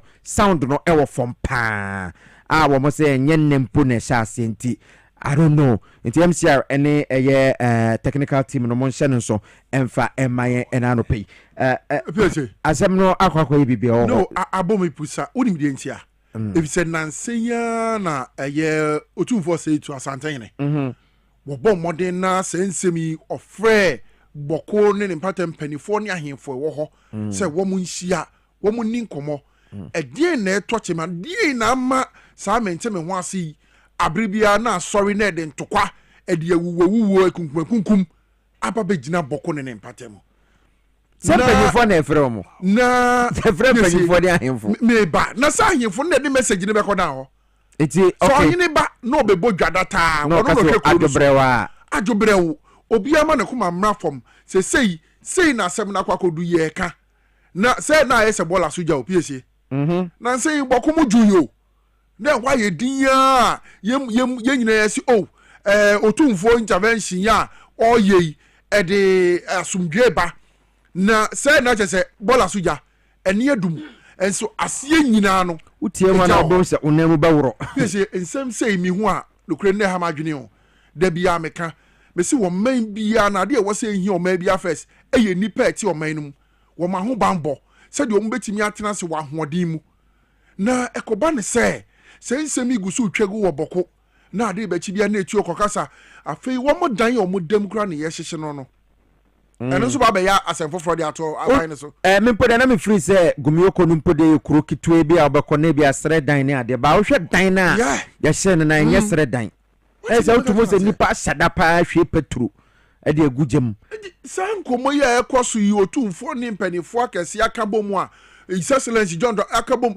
na still bokofo mu ntie na niema we go Piesie say I for the opinion leaders nya assembly members no wo mo na nka no kre no emfa nkire I'm sure because se entokwesi na se yesi ebusua mienu na eko na ye fra ebusua mienu no ebusua mpanyimfo eni mpanyimfo bi a wo mo ebusua fa we ni fa we na ye ka asem na se still na akora bi firifie we mo kobo obi wa ha na che se ebusua mpanyimfo no koye na o man kotufu o man fa futu obi anko sa na mimi hu no ensem a ye omko discuss ye no o man fa message na anko down amfa nkomo o ma o mabusuafo o mo nuanom se asem no se adwobre o otu a amena bi de kire okototwene enyusu tuo no wa ha entutuo odi koma ban po a enu anu no obi ampo nya ohwe Piesie bokun nsemi e ha adwene o e ha adwene na sabre ya ahemfo mpanifo ne omnyina de omo ho agimi ya still omo mpese omo betie na Ghana ye koya na ye baaye ma ye hwe se ne ensem no ebesi akwakosi se otumfo se tu ababio santeman hura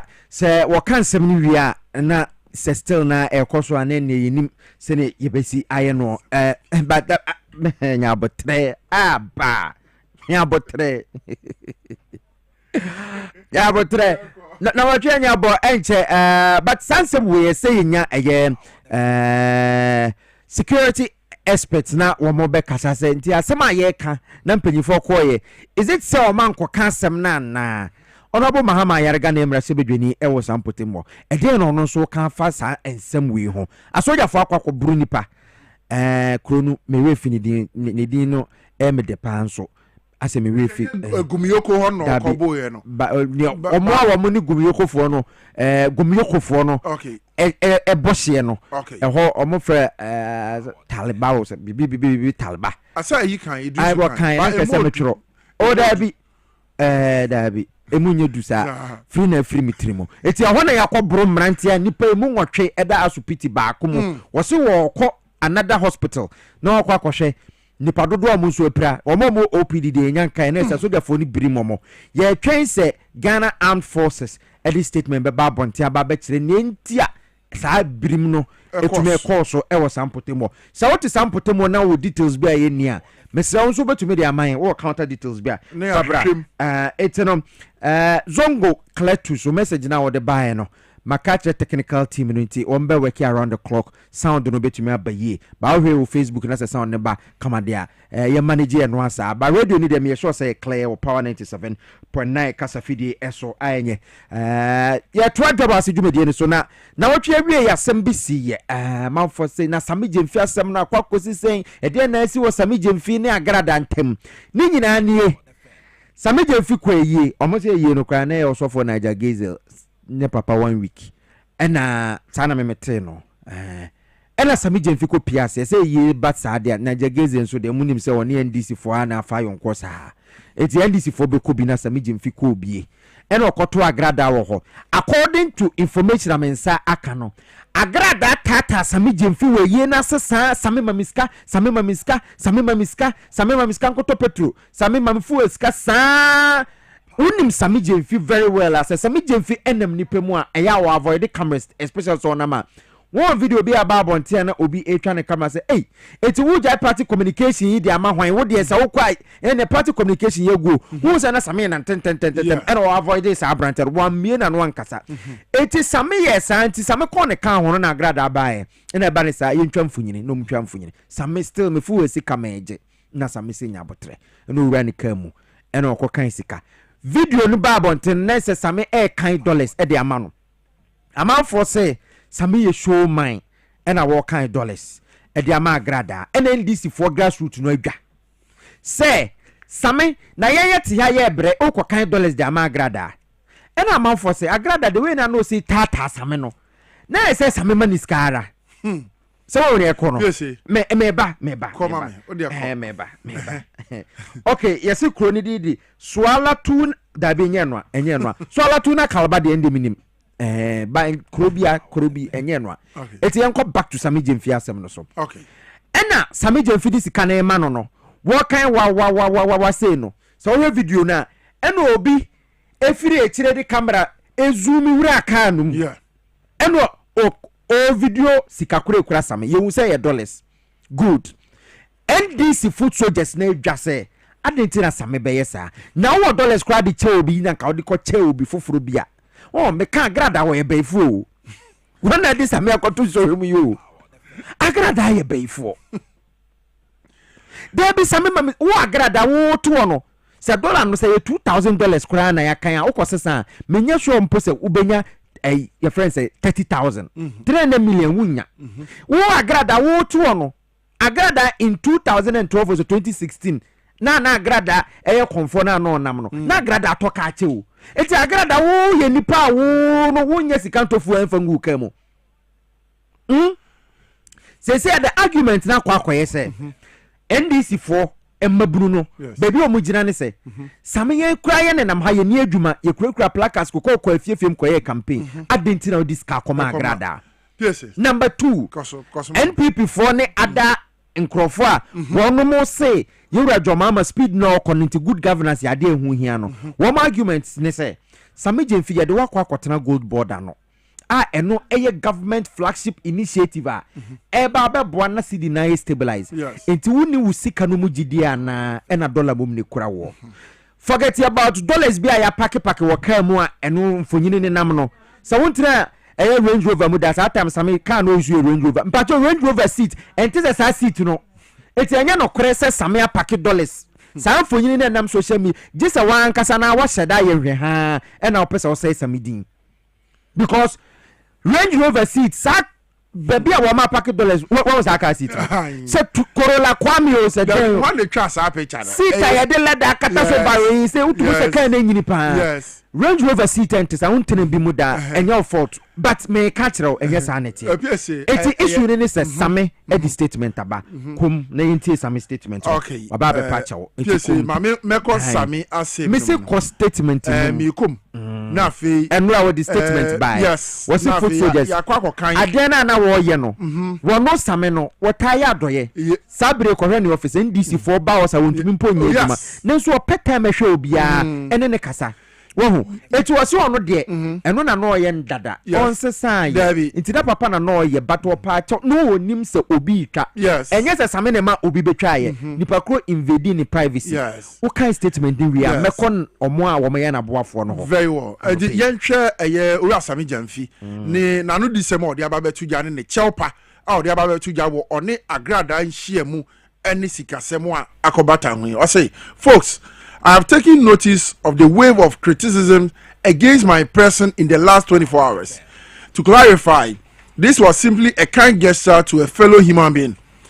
In line with my daily lifelong custom of lending a helping hand to people in need, I sincerely thought that I was doing this act of kindness in private and never imagined the same could find its way into the public space. That is unfortunate and regrettable. I must say that I understand the uproar that this gesture has generated, particularly from comrades who are sincerely hurt by same. To all my comrades, I am sincerely sorry for this unfortunate act of indiscretion. I respect and appreciate your views, My profound appreciation goes to all those who have reached out to counsel and encourage me. I am most grateful for your solidarity. Let me state, however, that my view of public office as a privilege to serve society, solve problems, and help others has not changed. I remain focused on a task entrusted to me by President His Excellency John Dramani Mahama for the development of our country. Stay blessed and have a blissful Sunday. Happy Mother's Day to all mothers out here. Okay, it is Sammy Jemfi statement and all the buy and no say one na wo ye papa ba no nim so bi ba betwa. And a man for argument is a politician ben ekwe yi ase kra a man for man ka ho megis. Yes. But Mampenya launch code of conduct and a man for de toto ho say Sammy show indiscretion. Mami kwa sentiment mumra. Alhaji Mohammed Sani Senior former Ashanti Regional Vice Chairman. Edima NDC. Ondo e penyi wo party no. Okay. Alhaji salam alaikum. Yeah, yes. Alhaji. What to say? Nyankopon adumo na mpacho nso e. Oh, adum masori akokora fena metwa metin kakra o frame. Very necessary, very necessary. Alhaji la betu nkache o. Wait, your friend me checking. Alhaji. One sama okay. Wo. So ya bibia man premier nkuda. We are from Swa. Sami dem pia am from Swa ye nyina dia tum wo no akura dia tum. Entino was a future modema me nyina mate. Entino nya dia me ye bi. Sami dem fika support sabi de fin ye panyi te sala agitani. Onye experience kese te se o. Gabi. Still wakata. Kids show you back on Kalankata. But in any money in any I am here, me or me the bed is me so bay. Oh, that's Mark and our Macaulay, my driver. You dry yak, me lady be Minia Bay. And I remember me as a Naka Chinamco. Knowing her record, no. But as a politician, I do by this swap. Ya no person we papa bi dia da chi bi ni pakro be sesa so ya tem di dia sa oba na di NDC ne president Mahama na do wo bi esese Sami dem fitna ne nche kura but when am from so no awie we be say one fan is camera na mi bu Sami dem fi abejo sika eti omo awomo e calling for the head of Sami Jemfi bone be na waye when you one of money I am born or political war about because apart from so okay, Canamano. What you say? It's in a one outside you but in Rwanda, who's showing Opa who dear now Opa. One moment I know actually no. Now maybe the emperor His Excellency. Any chief of staff now ban it. They should not panic. When some of these things come, they are young men and who go to a mobile limelight. They are about to make mistakes. Some of the princess will be out there. Your man supposed to wear Yankupon or Nina me and to one young from Soda. One can't be the other. But as Sinipano, obey him from so. Nebrama Sunipa obey him from so no idea to. I say do we teach. Let's also society for saying for one more bank. Now, woman, we are a sticker. I say in you, and in your money, and the news. Tamija video and the news. While I am from Swan. Yamia born in Yansa Pacho. When you debut, one of the Kumana who copied the family, not the Enchinati. Samija Fienu, who Your Excellency, it will be one of the greatest mistakes. So because I was suspended in for why they? Oh yeah, Papa. And yeah, opponent say, code of conduct the bano. President Afache, Mr. Ushe will be a yana Papa. In him, why woman go to Chilame? Why nanti was Sunti, why wouldn't nanti?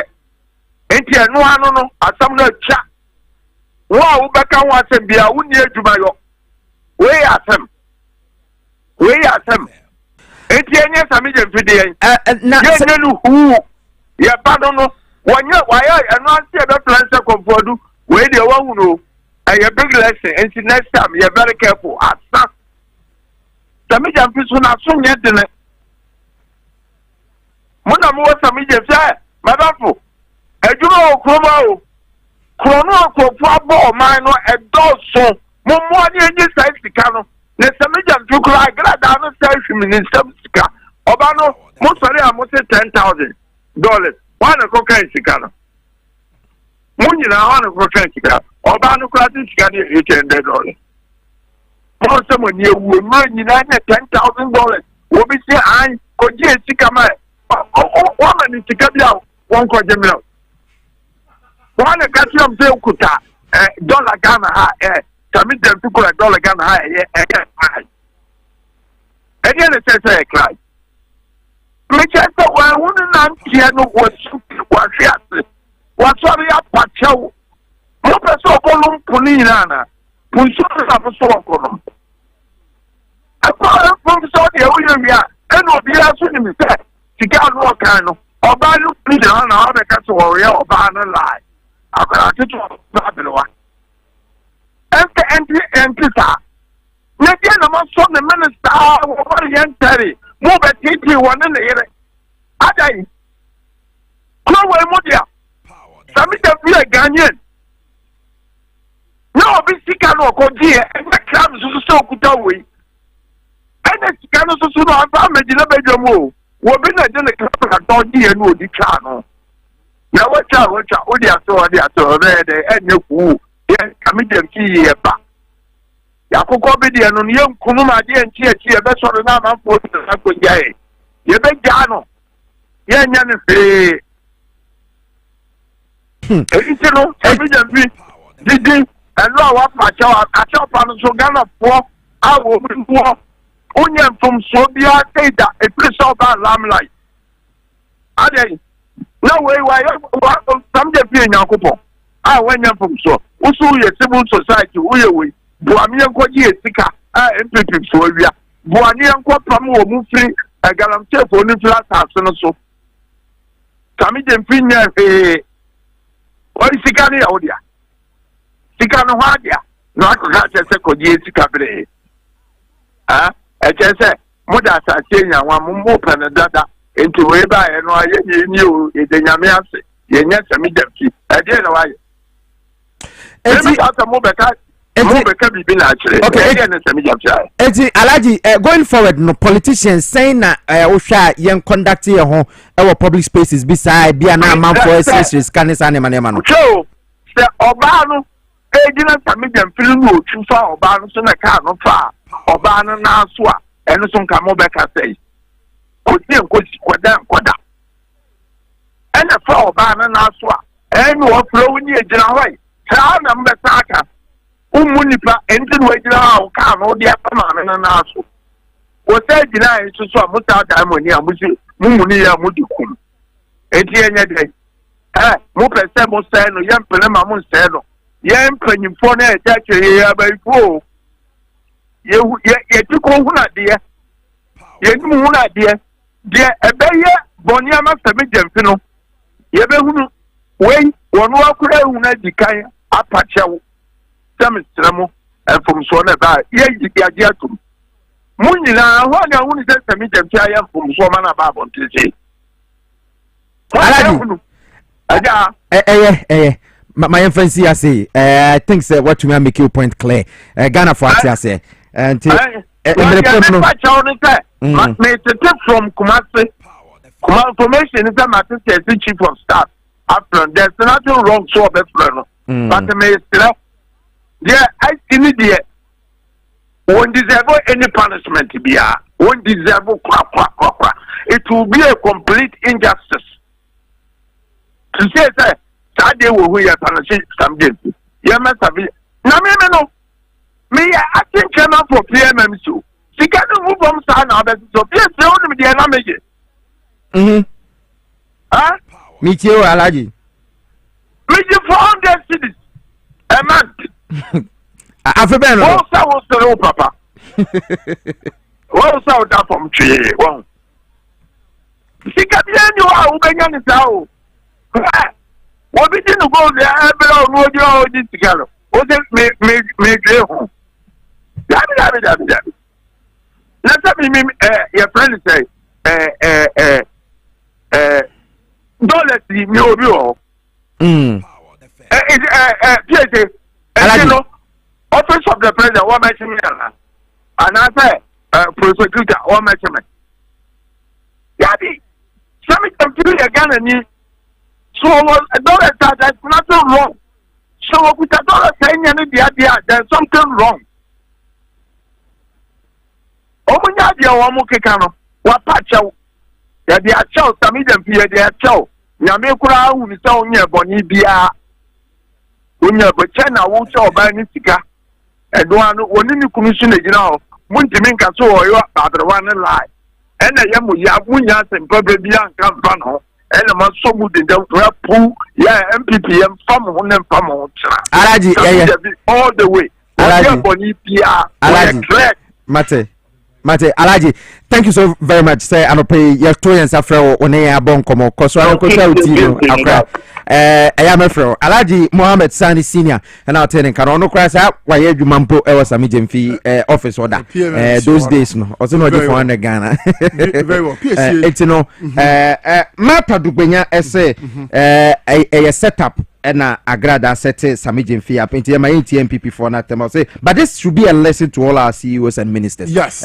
Which is very important. Piesie mi urem kakra na afei sorry you me ohwe Sami Jemfi it's quite unfortunate wa asema ese ne ho Piesie because said ye ekoye ne said ye nkrofo ato omanu agusu no minim say na enye ni intention wakɔhye ne ka mu a wo di bibi kakra ma agrada said ye agrada tata na chiri no na ka no kro otu akɔ na grada e boni kem Sami debi mami ne wonkasa mami ni woni nkomo owie wase mami fuel kakra eye quite unfortunate say sade we yesi na sade e kan no waje ne mfom so atum Sami Jemfi ababonti abaka say why sorry de esi no enya de bi betimi esi bio. First of all senior nkrofo e call say nkebe kra ye mpamo no sika we yode ma grada no emuhi fa ana na juma ye de ahye ne nsa say eye acting MD Edema PMMMC and our head of good board no and he found a say no Sami enye bibia eche say na juma ye de ahye ne nsa no ntimi ya na say obetimi aye just say abane say ne kan guest was dey bia wo ye no this time around all ya ade no obi e de camera kwakosi ne so enjibie say waje ne mfom so atum bema ene pani ene nia wo ya ade no ohunu say enye ankoyi a obabonche no babapata ya tin say chief of staff ato nsafre no wo mo ne nkasa sene da bia abofra ya ade a ne papa ne bekasa na bia wo ne di nkomo ba ko mienu bi na niema emra form efise Sami Jemfi abra wabo e wo man Ghana ha bra waboa eye enisi abanyi eni sede watu ne ho asi wo se Ghana kuranto mapa bi ebenya fira no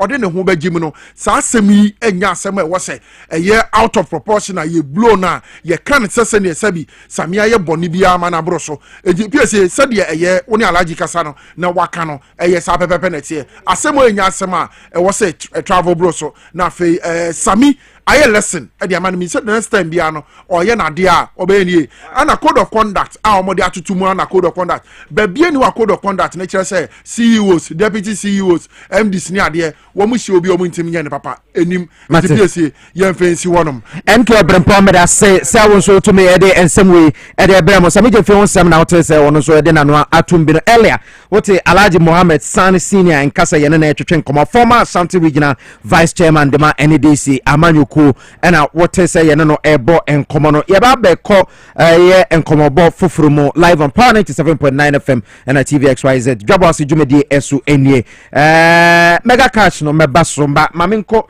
through with through with health center as a through with clinic ho na ye kwakọ bon komo ano pay etisimadu ye bo enkomo tew na ya ba menu aba ma na ba betena so panyina kwa ba meje so bibi aboko de nyame ne mo mpaibo ano pay through with boko nyame adum okay mayente wonkan All right, Intiana no pain so yemfa enchiasonko ema yahwefo ene yetifo a mutie ye na mohwe yen sabri.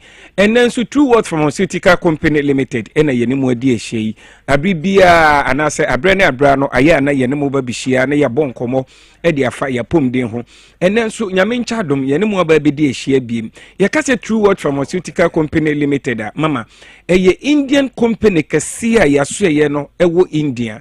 Yenu a yedi aba no ebi wo wiase afa na nyina na nyame nchadom yenu no ebi abedru Ghana ama Food and Drugs Authority aye nhwehwemu ade afa yenu no nyina ho agye atum se yenu no eye papa ntino Ghana fo mo fansa mo ho yare enu a yedi abadwaman so ni nyina no eye India hahama ene yakeka bom ade aye ahabandru a yenu no baako bia esa yare baako mama yemfa duro baako ensa yare mienu anase yare miensa dabi True World Pharmaceutical Company Limited niyama Ghana for agiye ndona tum na womu asomu twetwe ene se womu no ma womu ehunu resource womu nyensunsan pa enu no gi womu enu no siesie womu enu no ebo womu ho ban enu no ma womu nya womu ayaresa enti se ubo ye no din na wo bi a wati India for enu bia no aya na wohunu se yes aduru a mudi ho adanse no ade se ebo adwuma yenu a yede abadwama so no dɔɔso esan edrenti no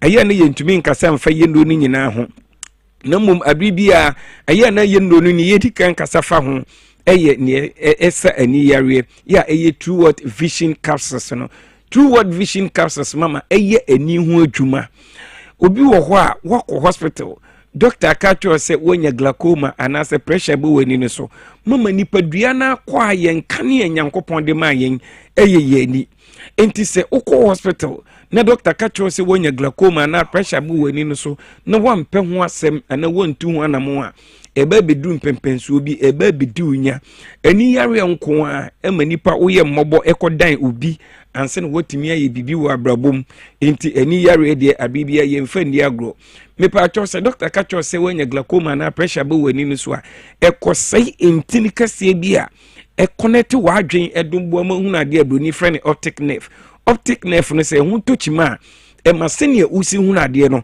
ahoden ne ba fom enkakran ne wontu anamo a eba bidru mpempenso bi wani no eba bifra kra entina se ntwen ema wani mfra ma wo meye burden ewo family and society no mu abreko True World Vision Capsules ani ado tatahwe ewo ho a ebeboa wo mepa acho ye wo obi wo ho a wotimi pisa nani saa nani kosua na eso ye ne hene nti wo be pisa saa na ye kokokokokokoko nani ne epru nsuo obi wo ho nani no eso ye ni wisi wo da sori anopa na wo hwa ade a wo hunu aya na nani no eso aye ne blare aye sentintan bi ewo wani no so wani sunsanso a wo hunu bia obi wo ho a ade wo akiri a wo hunu ade no so ben na wo hunu wo bi mpo ade sa na esuma duru no kra uyi obi a wo sa oha we nyina aduru baako a ebeboa wo na eye India hama ene yakeka bom de eye aduru eye True World Vision Capsules True World Vision Capsules me pacho yenu no enye eye drop na eye capsules a ukoda anwume bia wo befa baako uyi obi a etesi wani so ne broni ka ne cataract se etesi wani so a me pacho etani esi ani kosua ne so a ehase boye nka ye nti efifi ketekete ewo ye ni lens ne so enkakran na etere ye kese wontu ho anamon a eba be kata woni kosua lens ni nyina so na automatically se ekata woni kosua lens ne so a ne etie ni se wani no enya ade a obetimi ehuna ade biem ama na yeye mepacho aduru a ebeboa wo eye True World Vision Capsules True World Vision Capsules ensunsanso bia wonu wo wani kosua no so bia no mepacho entra otoso bomodi na kohwehwe True World Vision Capsules ni bi na ogi True World Vision Capsules na wakai agi yadru a ye friend stem cell anase wo be fi ni din no mpo a ogi Vision Capsules na wo se wo momma wo yadru na eye powder ni bi enfanka ho eno no wo di begu otwetwe maase unum True World Vision Capsules amana siesie wo no na True World stem cell no so e de ahoden stronko ebe wani entini no emu biem enti wo gi a na wagina mienu nyina me pa cho bomodin na fa ye number yi na amanfo bre sese esan ekomunti no nipa dodo na de wo mu agimu enti enuro no amanfo twa na wo mu eja agum ebinum de sabi yenkum dwafo enni dwade nanso obi temi da ase abrawa na wa ma ne kura so na wono nso eton eni aduru enti anajo 12 na manfo guso wo mo free toward pharmaceutical company limited wo bi mpo fra na ne buofu wo se ma fra mo saa menyamo misremo ni die mu a number na yedi juma no the whole Ghana manfo free all the 16 regions enti wo free na still wo bi gina so a koso na free na ye nurses ni doctors no ebejo so na ye no wadi nkomo ye number no 0558 724 302 0558 724 302 0558 724 302 and 059 558 2628 059 558 2628 mo hwe yen ewo TV no so no number no at the screen no so afienso ye kasa fa two word vision capsules no unhu se ye de aduro no e de ato o screen no so me pa cho aya fa phone no twa ukọ baabi a yeton aduro na wo de akire se wi bi na wo pe ne sabi yamfa sokwa ankoda ne wa chenchena mame nkasa mfa ye aduro ye fra ne joint fortis ho joint fortis eye adwuma ewo ye no mpem ene yaposo joint fortis no eye adwuma ewo ye no mpem ene yaposo eno nso eye India hahama ene yakeka boma mama ye de eye aduro yi na ebi wo leading pharmacy herbal shops and drugstores the whole Ghana ye no baby obeko bia ubenya biato me pacho enye painkiller na momni akofa yi ya no e de aba okotodwem ama okotodwe emututu oje ho a enje sabio obi ahunam tutuo ewo so honam nyina eye oya oku achi kasei usisi achi sabio usisi etweba oto ase ebesi onase na yebeka ne sciatica yi wo sa ohawe nyina wedru eye joint fortis me pacho ebe ye adwuma ewo no mpem ene waposo na ne akofa yi ya ne de aba no ayi ya ne nyina e de afiri honom yedru a etoso miensa mekasa fa ho eye nerve alive mesramu nerve alive no esa entinu yare na sabio nipa dodo na ewo entinu yare nanso wo mu nim se insunsanso wo mu hunu no eye entinu yare unya entinu yare a ema onsa ye otititi una ye otititi unanti a na yese panie ewo unamu obi wo a aye na enfifre fi ni nsam anase ni namu obi wo so ade a ehye anase ade a enwunu mu a wonya tenka bia sabio obi wo a na nanti ho aye ne din na waye mmre uyo obi ehunu sansunsanso we nyina ebo nka yese wonya entinu yare me pacho ye nyare anase enuro no edoso yembre no nsusa fa ye number no na uni ye eni nkomo ebia ne ye ntimi amo oyare so enu ahodo na ena yewo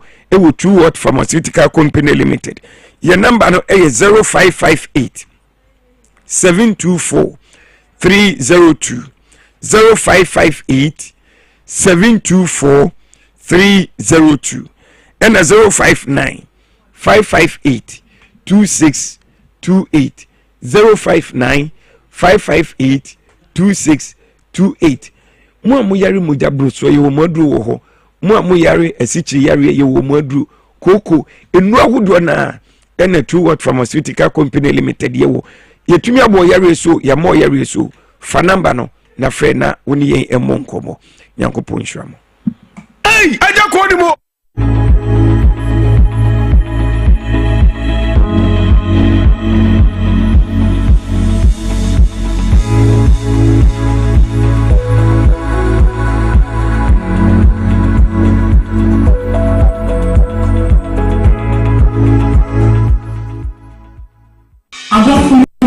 Bibia and Bibia Pabasun Kokra. Abusa Yare and Ehawo. Yabba Naya Quankra, would get Chinchina Wuna Anuye, and get to Bray, nothing come for Lion 8 Clinic Ghana and Famau. A Hankwa and other Puma, the baby be grow as some Yare, and no young Susan Subania. I was young say I for every Puma, our Lion 8 Clinic Ghana. Doctor, you are door and Brasilia who farmers from Okrah, and I show Yare for no Emma Botono. I was young say Uba be Puma Hasia.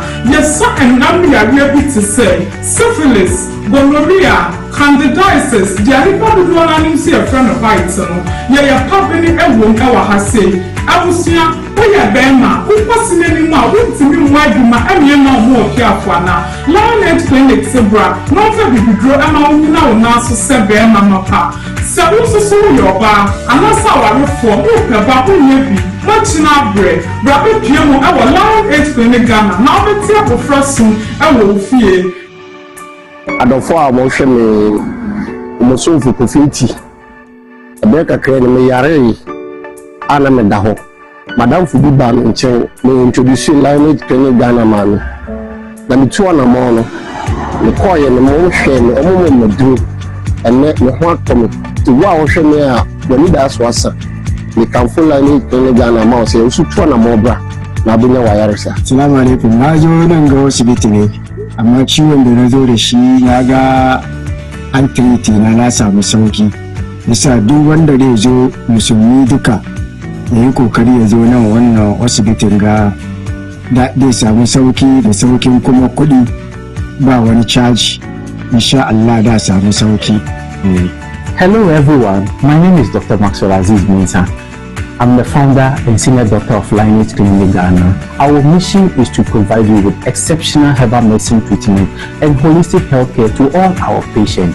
With our team of dedicated staff and innovative treatment, we are here to support you to becoming a healthier you. Thank you for trusting Lion 8 Clinic Ghana. Lion 8 Clinic Ghana, your #1 healthcare expert.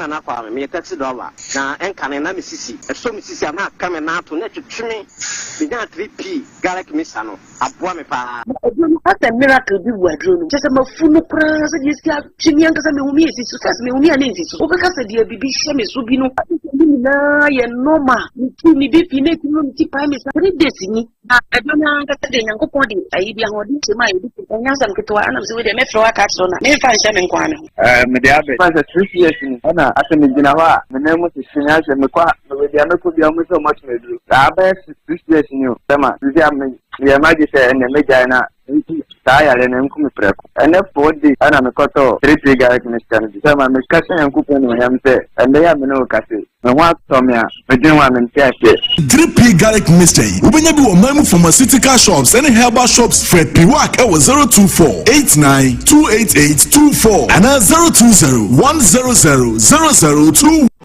Ghana, Muntie, ye watching a channel, Afedie, LPA, or Hiania Hochano to a cha, Mega Cash Lucky Box, and a bit Dewey Wujuma, where ye game will be disca, instant cash prize. For phone number short code, *426*5#, and no, a ye pecking crime. Mega Cash Lucky Box, and your damn crash on beto. Dial short code *426*5#. Our all network. Follow prompt no. Choose Lucky Box. Never see case semuno. Nina ya wodia. We bet near the 500,000 Ghana cedis. Ane 5 billion. Siano sisa sanshi shade. And a Jatum. Our Caritas lottery platform so. Mr. Shaka Crow.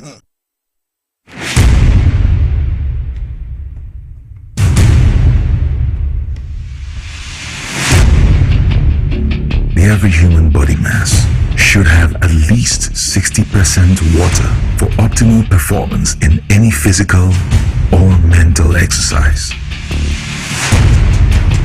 We can help you maintain it naturally.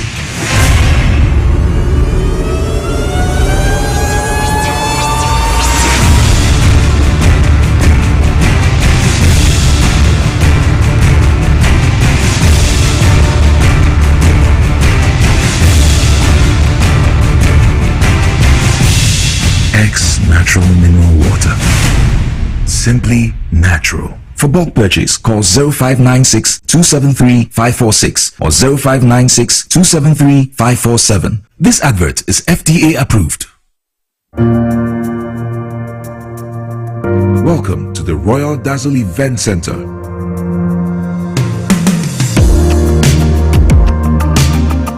With a lush and well-maintained lawn and garden, you are assured of the best serene and comfortable atmosphere to organize all your family and social events. Live the royal moments here with friends and family.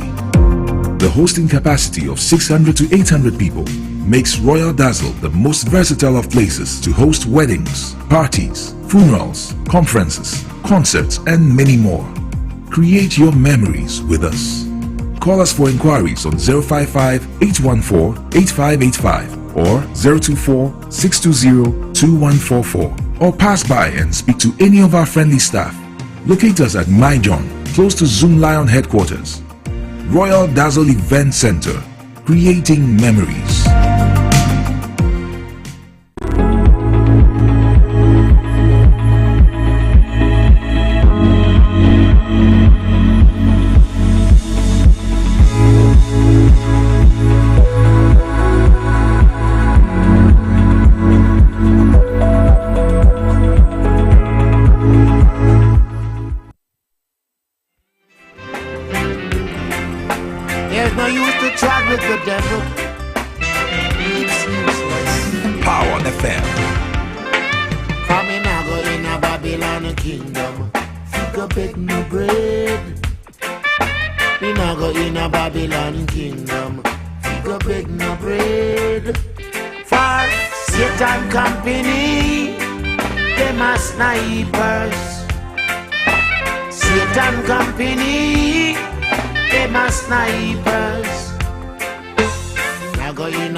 Babylon kingdom, we go beg them bread. For Satan company, they must sniper all of them. Satan company, they must sniper. What them do? They rob and they. 43 minutes after 8, 43 minutes after 8, right here on Power 97.9 FM, Dwabo Ase Jumedi. So I've stumbled on something on social media. The Honorable Minister for Tourism, Honorable Abla Jifa Gomashi, Watro Bibi Ediafa, Sami Jomfihu, and I think I should read it. That is all what I can say about the making kind of amount. Watro, I say, dear somebody, I wouldn't call Sami a friend. I met him for the first time when he was contesting to be the National Communication Officer. He was introduced to me by his campaign team. They asked for my vote. Subsequently, I became one of his many aunties. Power FM. I met him again when I was campaigning in 2024. I asked him to come and campaign with me in my beloved K2 South for a presidential candidate. This young man offered to support me financially if I could reschedule the event. His reason was he was so busy on that date I had chosen. He honored his promise and came.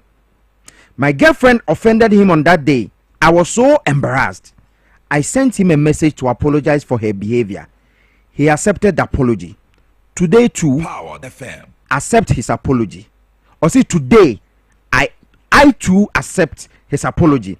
I hope you accept his apology too. Masem nyina is simple. Ni uduano eno ana obetwa.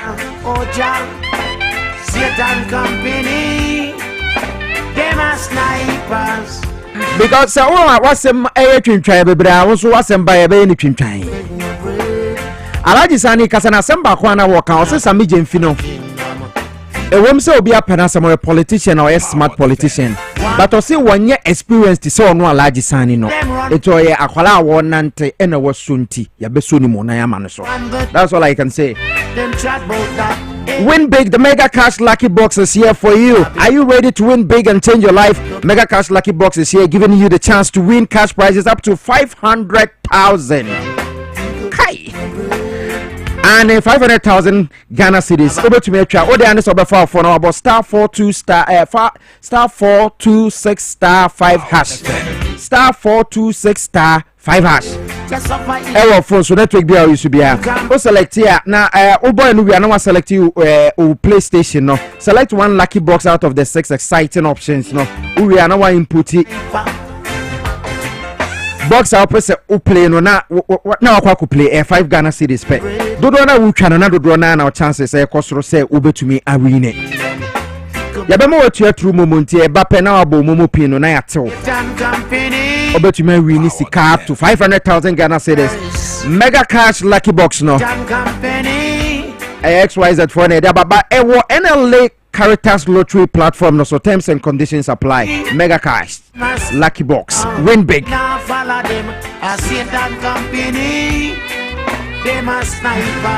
Very special good morning going out to you, my brother. So for Patrick Olo, also share Jumedi we ene anope. Me da se wo share na fe minua ba Messi breketu so Africa Canada ba Ghana ha. Yema kwa basronko so kra wono ba no yetia mu nyina na busuafo nyina.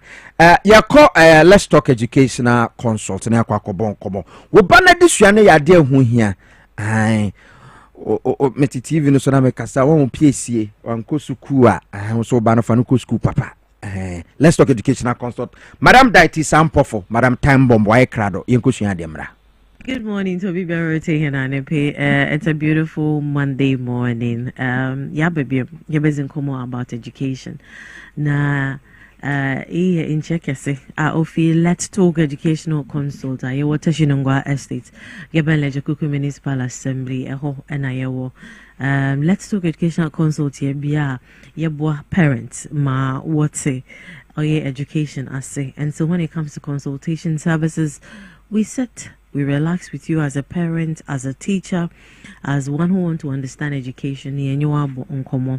Aside that, at church for when it comes to early childhood education, we are there for you. We train teachers in Montessori early childhood education. And then so by from Mana, we take them in, yes, from 6 months to 6 years with Montessori and INDEC educational program.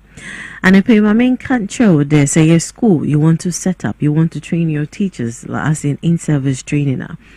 Let's Talk Educational Consults with myself, Madam Time Bomb, and the team are ready to come over and give you that training that you are looking out for. Yes, the modern type of training, the modern type of thinking, and a corner before I'm school near grow and from an also stand out independently. About my nature console on Facebook, Instagram, and LinkedIn. I want to videos, pictures, a number of things. Our ate, the concept na as a child and ase. We are school, school uniform, and a number of people don't understand why, but it's a way to give the child 100% space to explore and evolve. Yes, and so that's who we are. And if say if anything years in Komo Pedas Ubaba school, years in Komo school, Mopacho friend on 0249069821. Another WhatsApp again on 0249069821. And I pay Mamifa in check as in Mami team with here. From producer to the host to the technical person. Now, me fan check is from Apostle Pakwesi humans. And I mean, Let's Talk teachers in now mincha SST. Mincha my grandmother, Reverend Susan Mr. Arthur, my father Fina Koma Chels Ampofu, no one kafu, Mrs. Edith Ampofu. Emisate was your coon on your bustle. It was your cooning in a good morning to you. I've had a number of young kids, may come from kids below 15 years. Okay. I was from when you miss in Komo. Wow. And because I'm into the line of education, I'm a former friend concerning that line. I'm very, very happy. So one of the kids was talking, Norika there, he would love to go into farming, like agric. That is always second junior high school, but the parents do not support. When you're interested, one pay the over here. And maybe why? Also, there is nothing like.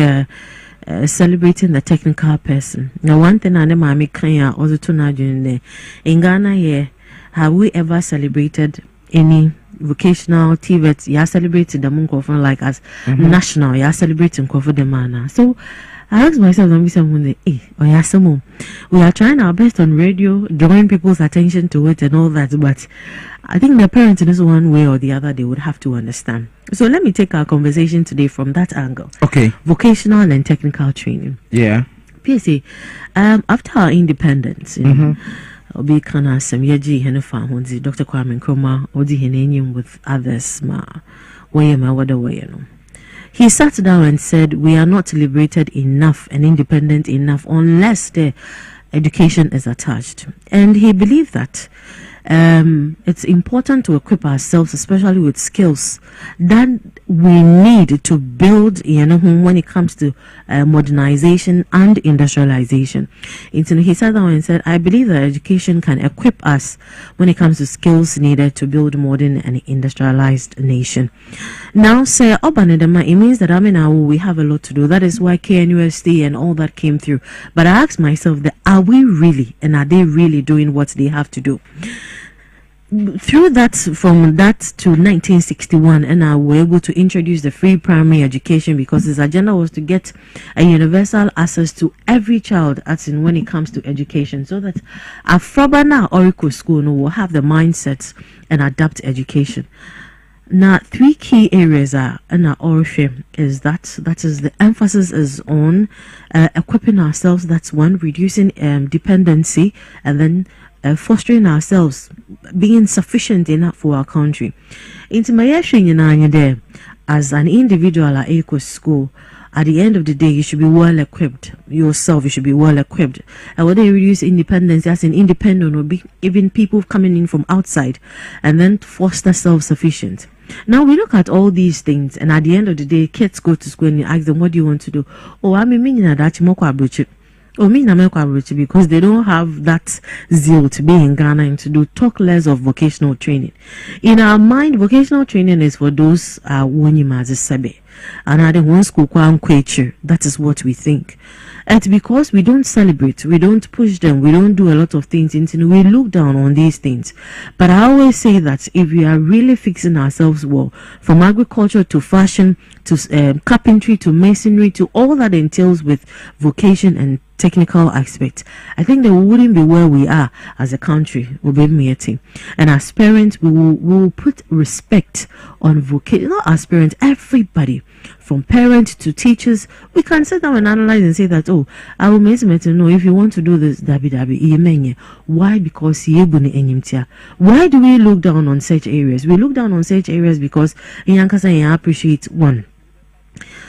Yen mindset when it comes to academics is a bit biased. We are always looking out for the people who want to be lawyers, doctors, teachers, engineers, and all that. We don't want to look beyond that.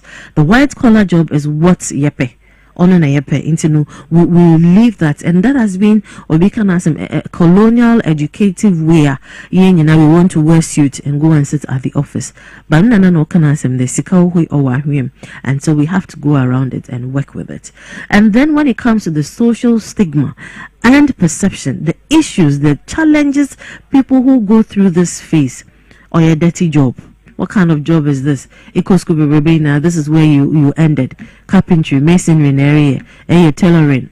I mean, the career path we've made it look like on prestigious. And so we growing up, low self-esteem and a build my own. Now you have to have it up at the back of your mind today. Graduate, it doesn't mean that you may be the whole child. And so if we don't build our young ones with their skills up, that's why unemployment is so high. Now the poor quality and outdated TVET systems. Any systems, they are poor. They are inadequate. Facilities on way up. Go to some of our secondary schools, especially those who are doing technical and vocational. It still hasn't been improved. Still working with the old ones that they were set with. Still maintaining and all that. New ways are out there. Technology is out there. Let's add it to the vocational skills and help our little ones. Weak industry linkages. Yeah? We find it difficult to link our vocational and technical men to what we are doing. That is when it comes to the industry players. We don't do that. Quality instructors, they all want to. And the funny thing, when these people travel outside, the money they make is more than those Electoral certificates. You will still have to school because you need a certificate of the land to work, to be called a part of them. And if you have a hands-on and you go, that's the one son now you school for just some few months and you have work out there, or Chanwa. Isn't that better? Hands-on. So the quality of instructors, we need to push them. We need to encourage them. I don't know why Yahweh to baby wabre. Into Obia and pushing Obia encouraging. They look down on themselves. As I mean, benefits in a mania. Very, very important. And let's look at the economic aspect as well. Limited job opportunities, the lack of private sectors opened. Government enough, but it's not enough. And then we don't have a clear path that is a progressive career path, especially for animal farming. Unlike degree holders, if you have a degree, a master's in this, you are an MPhil in this, you are a doctorate in this, then you are traveling forward. But with this, the career progression, it's unlikely. It's not there. You don't get it like the way you want it. Media nowadays that is supposed to push, we are not pushing. Even the music videos, we prefer to see the lawyers, we prefer to see the nurses and the doctors doing their own thing. Good morning, Toby Barote here. It's a beautiful Monday morning. Yeah, baby, you're busy about education. In Chekese, Let's Talk Educational Consult, Estate. In our mind, vocational training is for those Wanyimazisebe. And at the one school, that is what we think. And because we don't celebrate, we don't push them, we don't do a lot of things, we look down on these things. But I always say that if we are really fixing ourselves well, from agriculture to fashion to carpentry to masonry to all that entails with vocation and technical aspect, I think that we wouldn't be where we are as a country. And as parents, we will put respect on vocation. Not as parents, everybody, from parents to teachers. We can sit down and analyze and say that, oh, I will make it know if you want to do this, dabi. Why? Because why do we look down on such areas? We look down on such areas because Yankasa appreciate one. Yen mindset when it comes to academics is a bit biased. We are always looking out for the people who want to be lawyers, doctors, teachers, engineers, and all that. We don't want to look beyond that. The white collar job is what's yepe. We leave that, and that has been a colonial educative way. We want to wear suit and go and sit at the office. But Madam Time Bomber at in Canon say, Yanene Boncomo, Miana, Menene Boncomo, oh, Fiduemo has say, Doctor, Professor Doctor Titus Bayu, oh, Fiduemo has say, Member of Parliament, Edema the good people of Lambushi, Yanene Barber Chichoncomo, or your doctor Nimua, I was a Saquaya professor.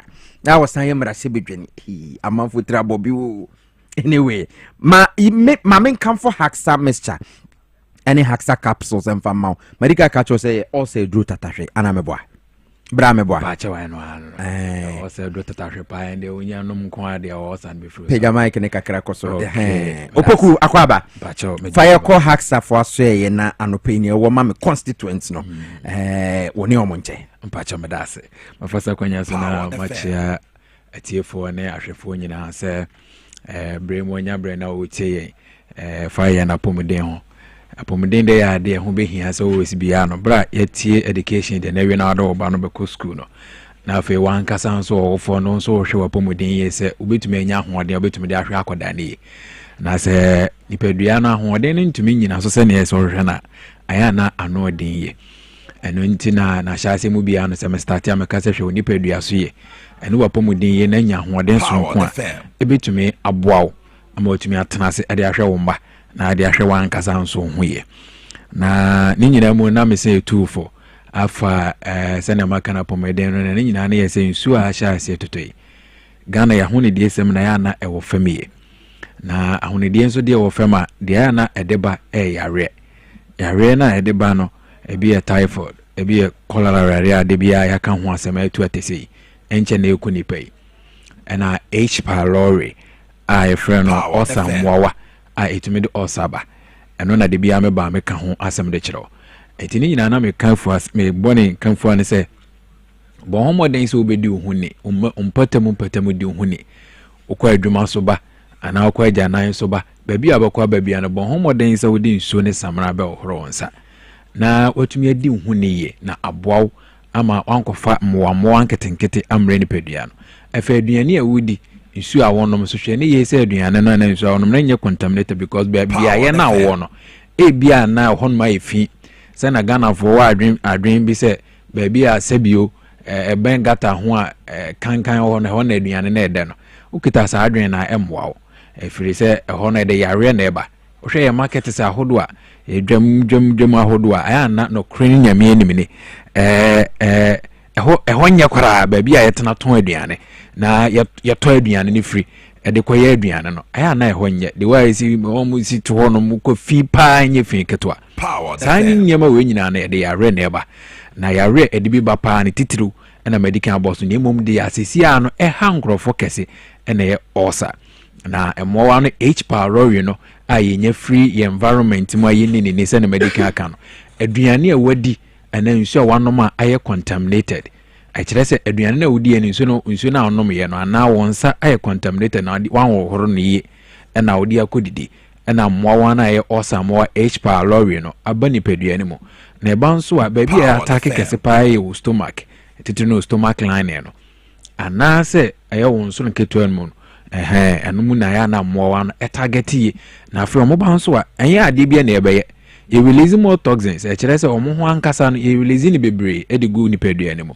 titiri no stomach line ne wonso no mo na sɛ yeyi ho adi bebree nso agu mu nso de a anaasɛ wɔne ne ho bebree agu nipaduane mu de a na de de ba ne yɛ kuro efiri sɛ yɛ bɔne ntokuro ɛwɔ mu na sɛ bɔne ntokuro nso de a sɛ na maka ne yɛ kuro na de brɛw na kuro nso de ba yɛnyina nim sɛ kuro ankasa tɔ skin na tɔ nipaduane ho aba bi akwa bi a wohunu sɛ ne esi yɛ yafa umia yawa wote na imagine say akwakoto unipaduane mu na nipaduane so se kotomu nso no wanhwe no wanso ano ntema edi wuo ene bebrɛ eno nti na Hack Healthcare yɛde edron wanso aifan Haxa capsules Haxa mesha edi abadwama nso eno na betumi agye wafiri osa no mu efiri sɛ osa ya rebɔne a sɛ ɛba no wanhwe no wantu ase ntema ebekun ɛbɛhaw na mpo emu aduane sam sesa nti mesi me no kasa sesi obi edi adanse se na aduane sam asesa enam osa nti efiri so odidi a aduane to no yema ohaw aduane ma kokura ese nko odi ne kakra no wontumi adi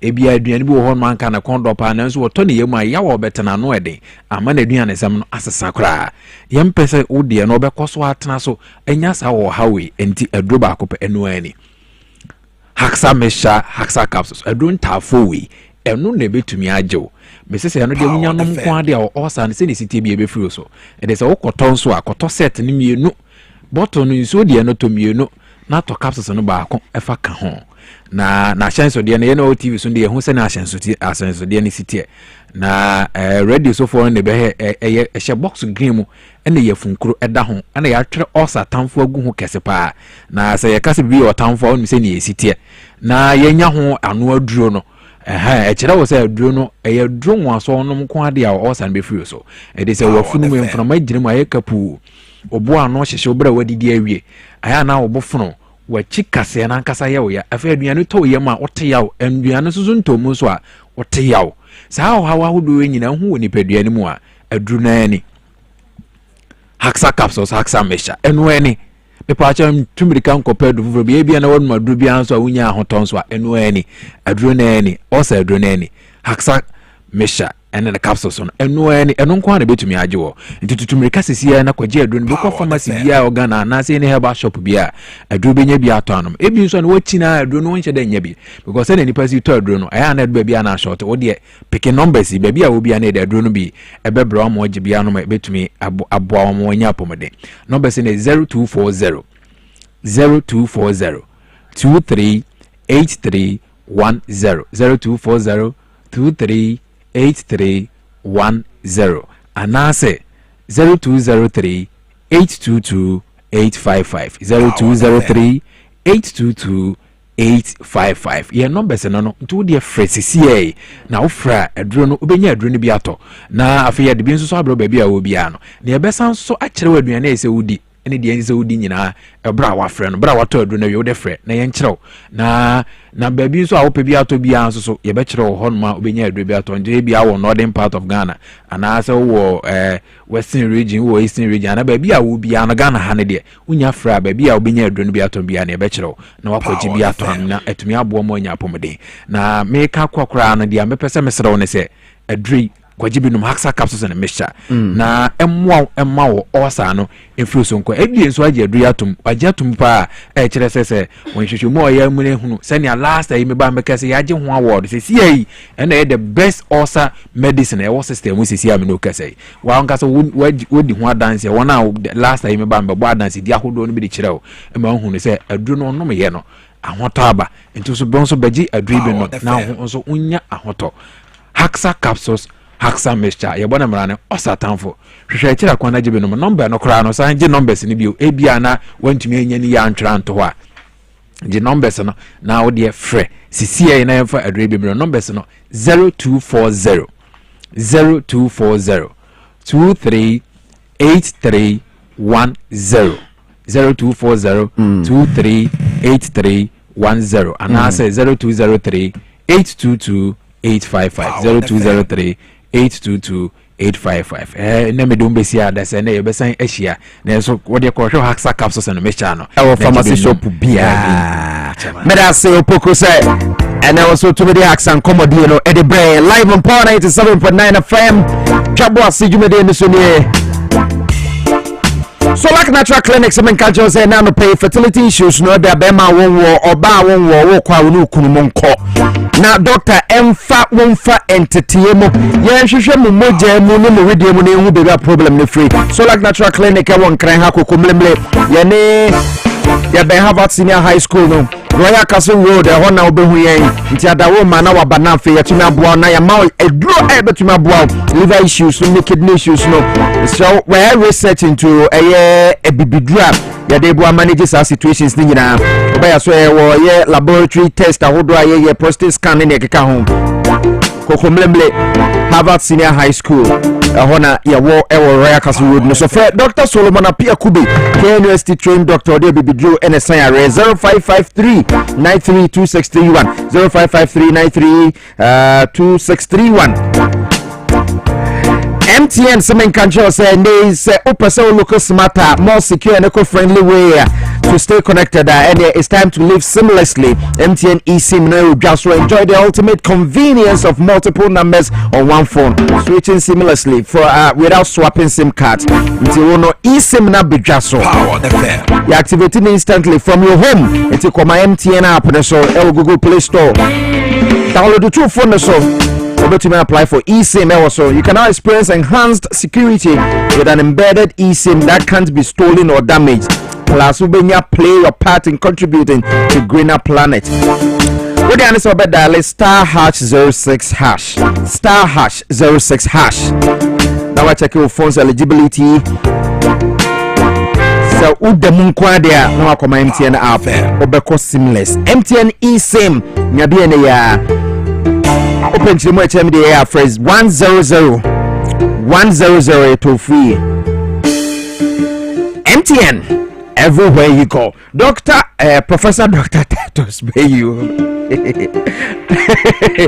Wababe come and say for them na ye call for short commercial break. Ye pass here.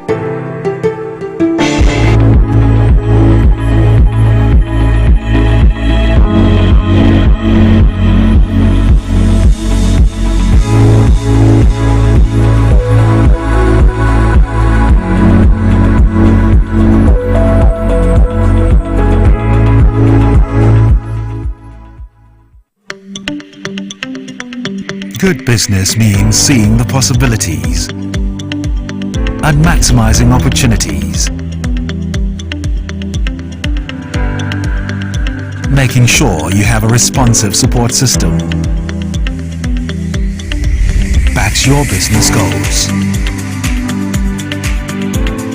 a partner that gives you a stable platform with reliable connectivity and seamless solutions, and better understands the tools required to take you to the next level. With so many moving parts in running a business, we do our best to provide you with some stability. The only kind of stability you can find with MTN Business Broadband, the fastest and most reliable internet provider in Ghana, making sure you stay ahead and stay connected because we understand what makes your business tick. Sign up today on broadband.mtn.com.gh or call or WhatsApp 0244 308 111. MTN.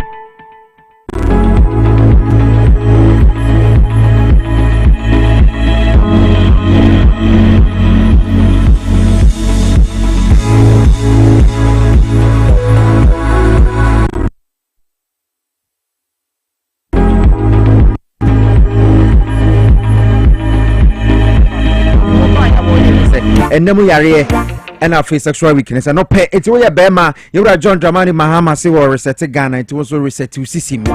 Welcome on board after our joint TV XYZ that's it. Dwabo Ase Jumedi in the Sunday Power 97.9 FM. Professor Dr. Titus Bayu Ababe Kamensa, the Member of Parliament for Lambushi, Wawaha, Yanene Chuchenkomo, a member of the Health Committee, our Parliament. Na Agbozuheba Clinic, no. Kwashima if you are corrected to Sisim, Bema, my angel 3 points. 0241 750282 0557 402696 Kwashiman Agbozuheba Clinic, Bema, Dr. Ko, Wabebo Tema, your Community 25, Savannah Junction, where opposite Deaf Track Estate. 0557 402696. Dwabo Ase Jumedi in the studio for our drink bra when some of baby twetwe komo. And we are in for now call. Hospital ben wo, clinic ben wo. Okọ hwa na e wo pe wunya. And na me yare am call hospital and na say insurance no para cry say yankoto. And dey mo kwa sa bi na ye mo ana. Aban ne say wo reset Ghana. Enu nti na ya tena say. Eti 11 minutes after 10. Professor Dr. Titus Bayu Ababe Kamensa and can now ye General Secretary at the Ghana Medical Association. That time no Asimbia Banaya friend no Dr. Jina Homando so you better to na rosa and they were brasebedweni at the mama for more lambushi about one person so semucha.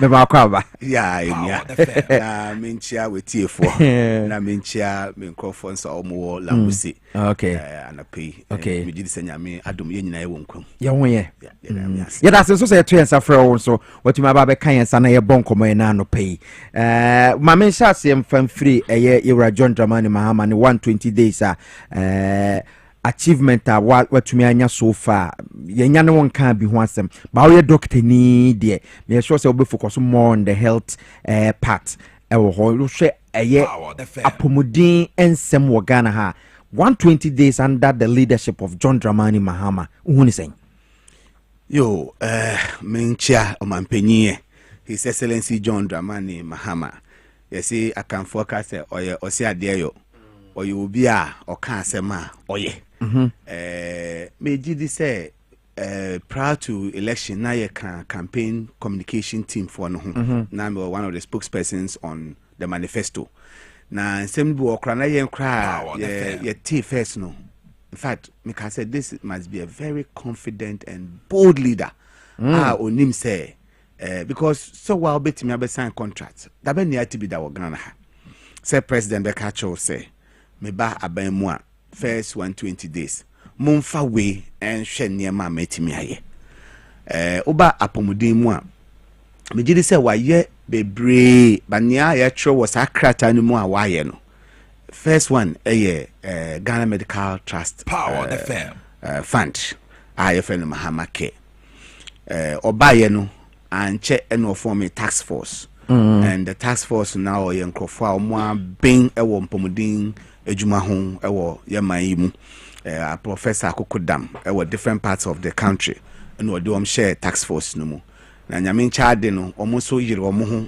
under the auspices of our indefatigable Minister of Health Honorable Kwabena Mintah Kando share ministers no mobile Muhammad member cast or your minister ba oba ye wontimi ntina ase kra because pressure of famunu enye easy but wa bon homodi into or inaugurate tax force no ma tax force nso yire wo ho eye adwuma na me ka say not only has His Excellency launched the Mahama Care but nkatasem emrasem ehia nyina wasiesie bibia nso ato ho to get a bill ready for parliament. But me can say there's a bill on Mahama Care and Ghana Medical Trust Fund available.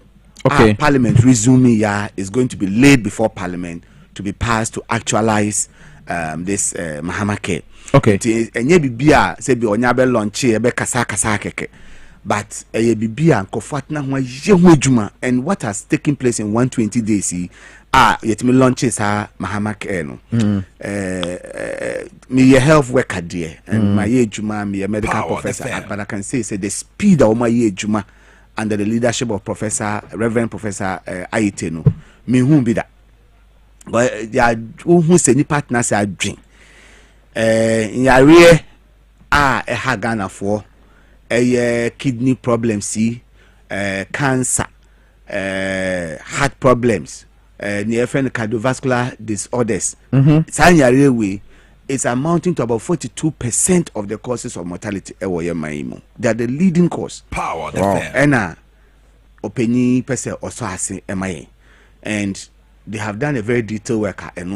So it's one of the major achievements as far as health is concerned in this 120-day contract. But the earlier ones, then NHIS, on capital, and because ye kase obiadi omanyi ewupana se waye boni kese bi efa yempomuden ho a na ye sa capping of the National Health Insurance Fund. Capping no na ade capping ni kire se oban no aban ba mu no kanoforiata omo ba mu na by April no de mra akọ parliament ashemra se sika mi ni nyina ye tua oto bibia National Health Insurance levy na daso no levies ni nyina ye gigi bomu no aban de ceiling atoso say oje 1 billion no oje sen yo ebi wo ho a oyi onfa nye mpomudin ho adwuma kra health insurance na yakwakọ register say me babeda NHIS no so no good makwakọ register obi a register banki say sika ni nyina na nko de agu foto ba komo good nti obi yare na okọ hospital good nanka health insurance e ma na dura na aban de atuaka no na aban de nsa bom ordinance bom say wakape no wa yisas kan bi nti aka ne say mo jessica every time you mbeji bia first time oye 17.5 na later osasana na chese sika bia obeji bia no percentage wo mu a ono aban no eyi akọ central government where you see there any ope central government as in presidency and nasedin well Ghana hano sika ra consolidated accounts no mu a the finance minister determine ultimately your person there okay nti se bi na omanpanyi di tu kwan di dware won frama mu yenim but that money originally was meant for yempomudin. So for you to touch it, and untina Health Insurance Act no some time back no over 20 years ago I can say let's ring fence this. But focus say ring fence you who say sasi kaya ye gigi ehun hia pa ye mpese obi ade ne nsa bebom nti eba ya ye di gu baby na ye sa ejuma no obi antumi fa ne sanka ya hyenimra. Okay. But aban baye no MPP aban baye no no mokose samra ne say e ko pass law. In fact even this assembly common fund omo yo madwen say omu yibi and na NDC for more parliament the court they actually pass the act no the court e ko challenge say by the way a district assembly common fund is enacted in the constitution no is unconstitutional, so they another act of parliament e ba be sisa no nyesa anke no so omo use as can be. Okay, eti sa health insurance asem we are working. Yes. Wo kire say wono mo edi omo nsabo mu. Can you say na eka ho bia Ghana for hospital you say ukwa NHIS card kwa yempe weni ma hwe and besides nso kwa ye hwe we you say eduro ni ho. Na eka ho pa because unim minwan say sika ne koda ho a menfa example. Yemfa ne say ya gigi obi a levies. Insurance ka omunya no. Omunya fi 3 main sources. There's a fourth source, but I mean say 3 main. Nia emwe dupa e levy no. Okay. 2.5% levy na. Oto adia ni ate. Say de hwe umpomoti. Okay. Sa aska no koguo.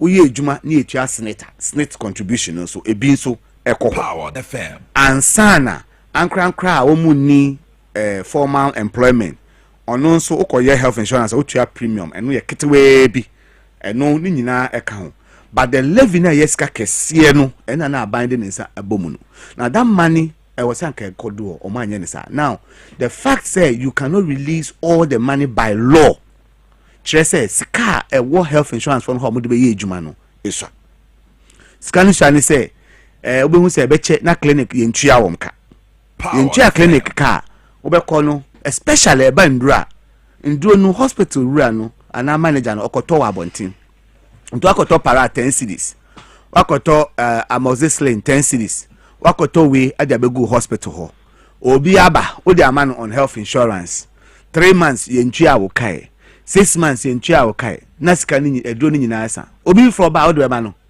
odi obonya bi wo na odi amano nduro ni atra ma say koto wa abontin simply because money are available to health insurance and the releases were also not going. There are two things. The total money available to them no se kado do I was omunya no abanya teso and wafabi. Apart from that, and so ometua hospitals no and also omuntua no to protect the hospital, to protect the service said by en collapse no na omu church ni woni bi ma so koto abonti wanye sa omu nya sika kwa no mo de arane bibi because untimi ntondro enough for the population for like 6 months enti unsusie ne say wodi undro a wo ha no e de ama health insurance for 3 months there at least nke yentua woka na untimi san koto bi ba wo ye be 4 months yentua woka na che say wan hwe wo be ba hospital onya hwe this what man koto so that was one of the main reasons into on freezing it alone, on capping it, made over 9 billion cedis available to the government. Okay. Enunti. It's more on capping or parliament, right? Yeah, on capping. It's part of, so the 21-day contract, some of the bills, taxes, say, you be yefimu. On say His Excellency will disappear taxes in yefimu. Okay. Or caso on capping NHIL. Okay. When you pass it, we have also uncapped it. And so see every levy be a yeji for health insurance no ebeko health insurance so enti nansinya enche health insurance mo church hospitals ni nyina nano na metie nkomo bia na Miriam Mugabe ni health minister Kwabramenta Kando ye bono so far mo tua kopem April. Yes. Kana mo ba beto ye no. Yes. Eti na obi tifie na wotia because me NHIS card me ma to atwene baby. Oh minya that intention. No, I've not been using it for ma to atwene baby because oko hospital na sa card ne kwa wa me makwa hospitals ahodo aya me hwe the demeanor of nurses and as a health professionals.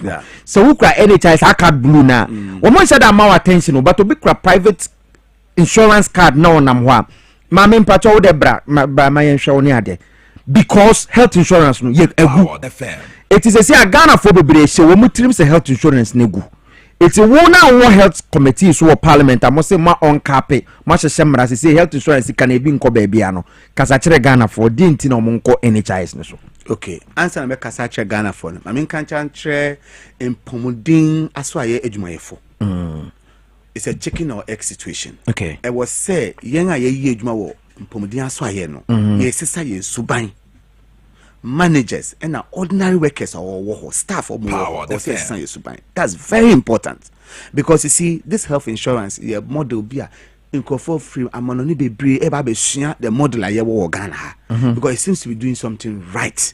It only gets wrong say ye ntua and now you car a work from essence services now mana then the facility managers trying to protect the facilities no more jiska Nansinya Health Committee of Parliament we went on a national tour. Okay. You call pro baby me call Damango me call Ahafo okay. Me call Bono okay me call the three regions and a former Bono Ahafo. Okay. Yes. You call Bono East Bono region and the Ahafo region. And right. Me call Savannah. Savannah, okay. You call all this clinic. You could be a bisam about illegal charges. Near from illegal charges. You bisa patients near bisa facility managers no. Okay. Because ya shishemra or parliamenta. And man actually say was a health insurance ni ye juma. Ya release sika ya permit to mo budget. Emma see you actually say onunsu tua. Then there was say omo mo ye juma wo hospital and nurse for a doctor for omo jere omo ho. No mo so omo di no kire Ghana for. Once you are receiving payment no my health insurance card no so enye adwuma yempe excuses biya biom so bi kra health insurance card now because say dey bi insurance no and cover we insurance ne enye we da bi saa no de yempe ne biom nti nyameka ne say mo a mo ya ye adwuma wo hospitals a doctor for a nurse for bi kra health insurance card kai say health insurance for atua car ye do by health insurance mrano every time I was say more arrears of at least 3 months because it take time as an processes can until to April that means we have done more than needed, more than what is needed. Yeah, exactly. So he has not defaulted in paying. SARS can by hospitals no Mumfantundro ento anko for bar almost benya yaresa omo here. Okay, now to the ordinary Ghanaian OTM in ne me nua me papa wo fie wo health insurance card wo call hospital now we do ho say there's even an app how betimi aye complaint wo so we do ho na say wo health insurance card na enu nti obi mpese obehwe wa there's a way of making a complaint hospital bia wo complaint unit you can go and lodge a complaint betimi akotro say me ba ha me cry insurance inti ya hwe me anaye ma me che ana me yese insurance for app no so there's a way how you can also make a complaint. Yes. Professor Dr. Titus Bayo mena na bi otibusunya ewo Bunu East nkuranza mpotemo obiti ye free obi free tamfia no obi nso kra wo anwurofi ewa eye Ashanti region hard places how to reach communities chese uduru wa mena na no nte brofo okoye no ai ma metwe ho ye be ye koye complain wo hono na no hospital no wa manager Power FM o fa hwan so na wako papa hwe ye ko Damango Catholic Hospital o mo ye worker ba ko original OPD ho okay na ejuma ne se wa ba a na ekoso ho no weni nje no utimi so ene ko kasa maame no ya announcement cho mo se wo ha na bibi hawa be humi okay untimi ntro enye problem ono do be ko openyi ni ho but any hospital bia so e ya there was say hyehyɛ nti na me sisu na you see is it something that you are coming to enforce? Yeah, we have to demand it. We Parliament Committee of Health mobile enforce bibisa. You see, the enforcement cannot come from us. We have passed laws. There are people to enforce the laws. Okay. In Toba Health Facility, there are regulators. I was enforcing law. No? Okay. The facility itself is regulated by HIFRA. HIFRA, yeah. HIFRA say every hospital must have a complaint system. Okay. Complaint box I was say daho I will beat me tro bibi de tum okay. I was a telephone number ka ho okay nipa ntimi me try obetimi aye call no aka problem a fam so we need bia you are not meeting the requirement of HIFRA HIFRA was say enforce that law. They can seize your license, they can punish the hospital, they can do so many things in their law. Okay. Individual health worker no so awo ho so ono no nya nedwuma yi a ono so won a license obi okra ne license nipa regulate me a doctor my license medical and dental council and they control my license. Okay. Nti me ya dia enya obi betimi di na ko medical and dental council. Okay. Nurse ni ya dia enya obi betimi di na ko nurses and midwifery council. Okay. Laboratory for ya dia enya there were allied health professions council. Nti in the health space no almost obia or ejuma obia wa license. And all this is because the stakes are very high. We yam from so back one onipa timi ne nkwa. Nti ense say you taking them for granted. Nti make us say the citizens must demand. E was say omo so omo money da omo ho so. Wo na ne was say ye no treatment e dey mouth say dey ti bia omo timi wo ho say dey no kasa wani njia. Make a complaint, make your voice heard, because hospital na wo put no it is there for you. Munina mo ka ho wo call hospital management boards what area sometimes ahemfo for ka ho community members assemblymen ka ho just to make sure that they own the hospital in a way and help it function say that Power FM until ne meka afa eno ehono no. Now the other aspect of His Excellency's social contract there be NHIS no so NHIS no, so all I'm just saying is that so say I'm for being a GD woman na o ma samba. So there are releases now. Okay. The NHIS CEO na catch facilities and say all co-payments, illegal payments, na de no omunjai. Say Okrah NHIS na dia e cover ni asa Josika omunjai. Facilities are encouraged so omunfa ndron shemu a NHIS for so betimi anya bi. Na obi anya bi. So let's have confidence in the system because your first part no. The second part must be enforced by young citizens no. And the hospital managers. Okay. Because I think Dr. Victor Bampo say otume eba ha na because NHIS boss or Okrah ontimi nko baby a working. O ba na no okoto na obu. Obekoto obo but onko baby a onko baby at the same time. But wo na wo ho no we stakeholder. Wetua NHIS levies. What to be wetua. Woju aketua yetibi. Intino you are entitled to getting that service. Okay. Into one kasa ebeden hu say enyama nkoye wo ho. Okay. So the citizens must demand. And America, but once the payments are coming, say the NHIS is beginning to work again, and let's have confidence in it. Yamfanko Hospital, Yansambeka, Nema was saying Yansanka. Okay, Prof. Na sese amunye iska wo hia modiko tua claims. Sana buy back kunisi skani ho. Okay. Uhwe enema ekoso wo Ghana ha sesia. Obeka say as a miracle be nice. Yes, how? Papa, Minya Honorable Atoforson. Okay, Finance Minister. Me who nim dia or the buy any nyama waye, but you can see that the economy is being reset.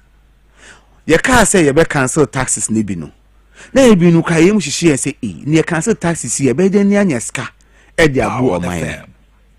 But okache and say yanka yakoya yem onimnia oye that obe presenting a budget pe any who say no nyansa wo wiase na nyansa wo wiase obi nim na djuma who say yes onim na djuma hwene happen to cedi any dollar first yes ya $2 mu ye the key na ma IGP akwa to pumo se hin ye hu ya dollar na break jail papa e ba ye onya announcement bia say wa lucky dollar and so dollar no mu guas. Now but say there are external factors that contributed to that. And external factors near there. And yes, external factors none of us at internal multimeans of your mind. What has changed? Russia Ukraine ajai. Russia Ukraine war na ye ka say ajai. Israel Gaza mbeka ho e. And kabi no mo te o man mu a kenne come say because of Russia Ukraine, because of Israel Gaza, because of what Trump is doing or man intimi mu intinia bibia abeko bibia epe. But in the face of all these external challenges, it happened to the economy. The dollar is falling. The cedi is appreciating. Obaye, and Chenye who say me, mo treasury bill kakrebu baby. You who say treasury bill rate ni confirm. Parliament, you can for more the other side. Almost sorry can say, oh, you're fake, and you're possible. Your interest rate cannot be here, and this will be there. Theories. Minya, o man theory di bu. Obi ni mejuma na agroni form. Ene the treasury bill rates are still low. Interest rates are coming low, and people are saying that it's not sustainable even beyond a month. The yes, it will crash. A crash wahi. What are we seeing? Even as the dollar is falling, they say Uncle for per baby $1 dollars. Uncle for say it's not sustainable. You ain't trying here. By the end of the year, be a bit. So fuel. Number of times they are reducing fuel price at the pumps. But taxes na no one that's war. So first necessary taxes need to be reducing fuel. And so I'm just letting you know, sir, there is something excellent happening at the finance ministry. That and what is that? I can't explain it. Me a finance person, but I'm seeing the end result. The end result is that I see that if I'm buying a medical equipment from the US, that was going to cost me so much. Now it's costing me less. I see that if I'm doing IVF for a patient, I costing a panel maybe a dose a month ago 80,000 cedis because it's dollarized. Now it's come down to like 63,000 cedis. Wow, that's remarkable. Significant. So that is what is happening now. Over NHIS now because of that uncapping, no, making the total money available to the NHIS and releasing money to them. Account of money ska omultriano. The difference between NDC and on the how finance minister is managing issues. Yes. And over the weekend, Ghana's credit rating upgraded to CCC plus. Thank you. I mean, good reforms and debt restructuring. It's also when Ghana's credit worthiness has been boosted following a decision by SP Global Ratings to upgrade the country's foreign currency rating from SD, which is selective default, to CCC plus.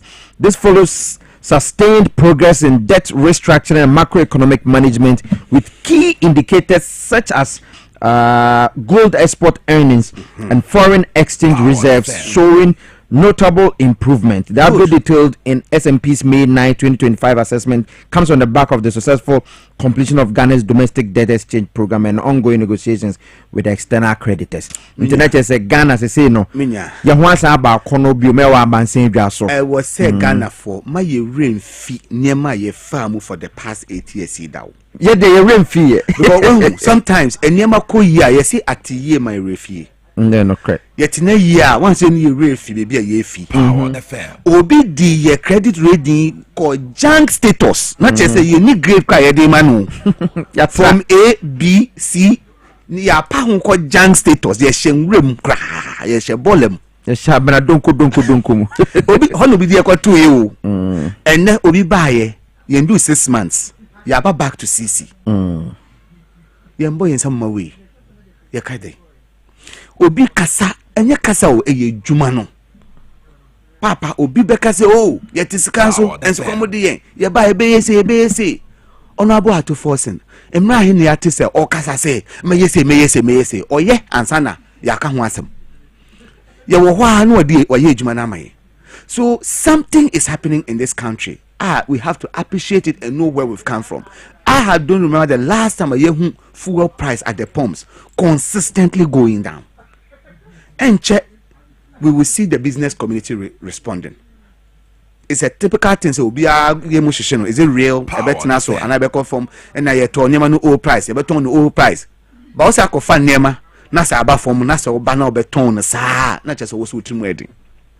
Because you know say importers are about so kind name the import your clearing and all of that are coming down.